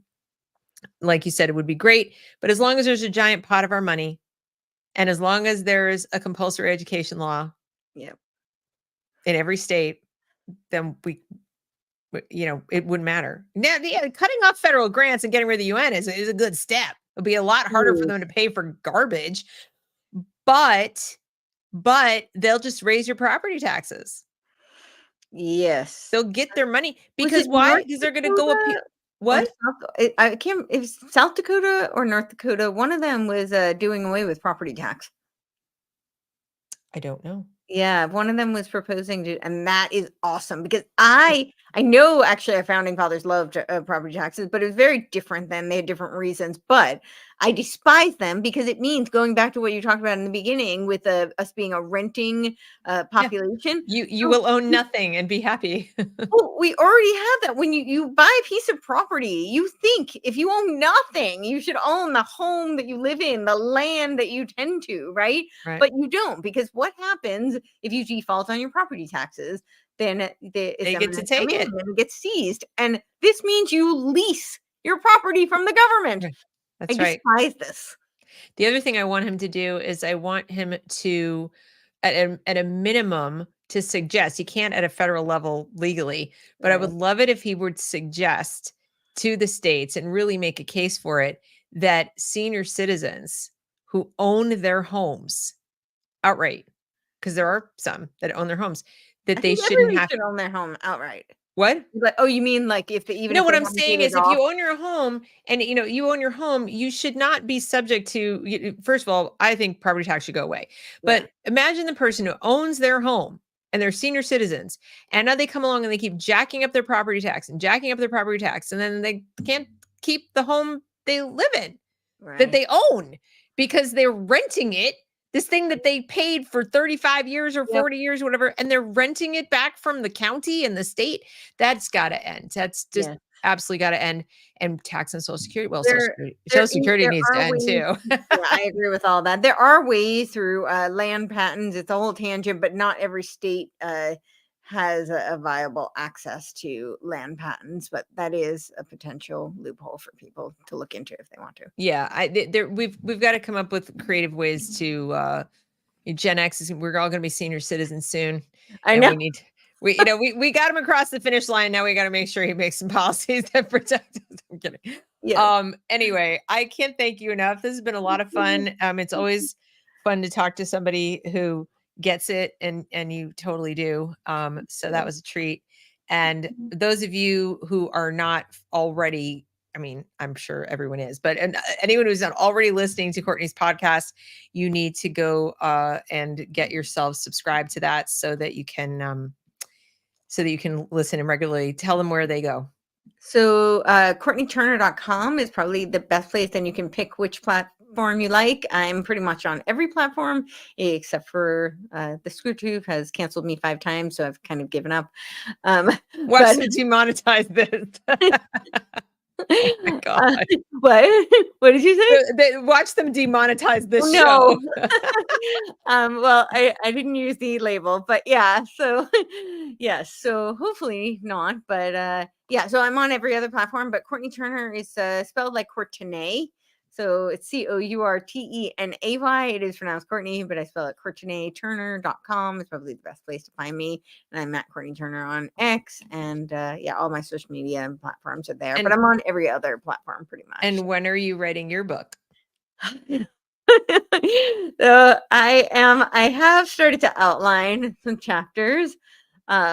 Yeah, I really need to slow down on the podcast and make time for that. It's really funny. I've had 3 or 4 publishers approach me.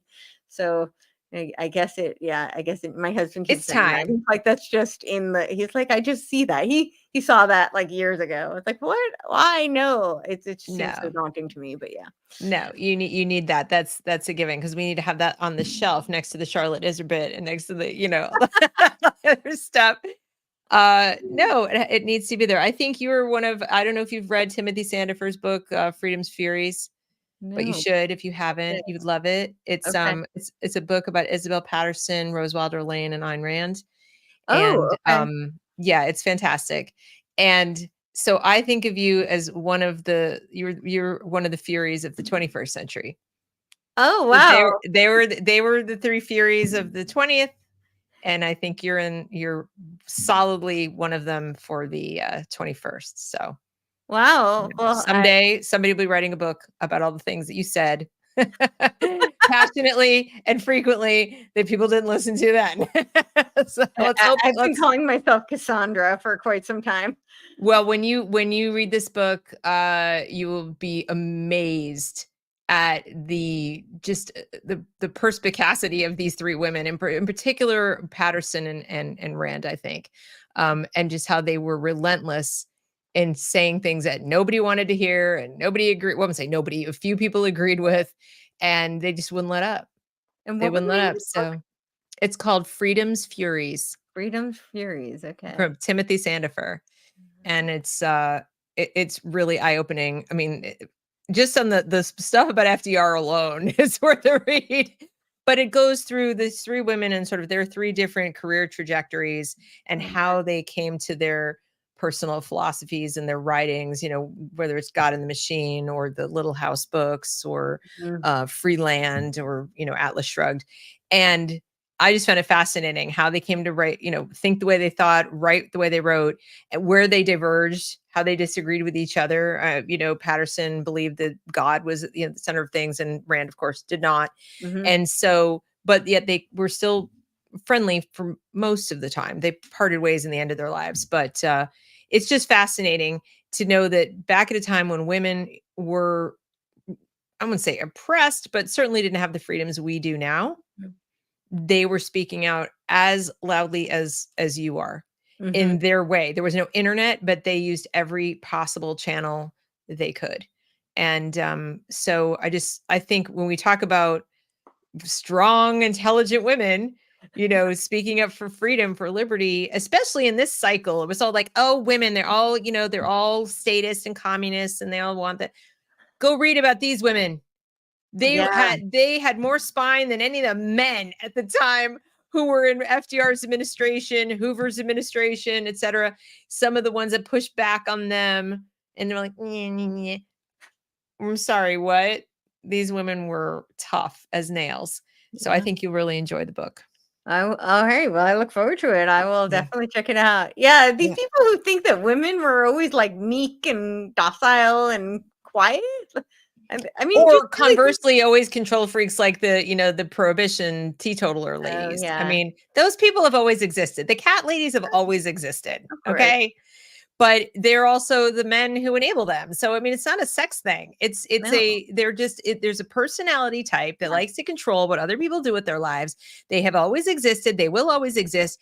And the thing that we have to remember is that it's up to each and every individual one of us to stand up to them. Yes. You don't need a group of people to stand up to them. Just say no. And if every individual person said no to them, they'd have no power. If we just go back 4 years, and if each individual person just said, no, I'm not wearing anything on my face, we probably wouldn't have gotten to the next stage where That's correct. Yeah. That is correct. That was a very rude awakening, actually.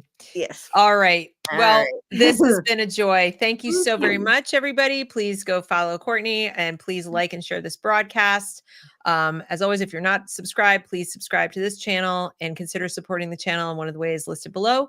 And we will see you next time. Thanks so much, everyone. Bye-bye.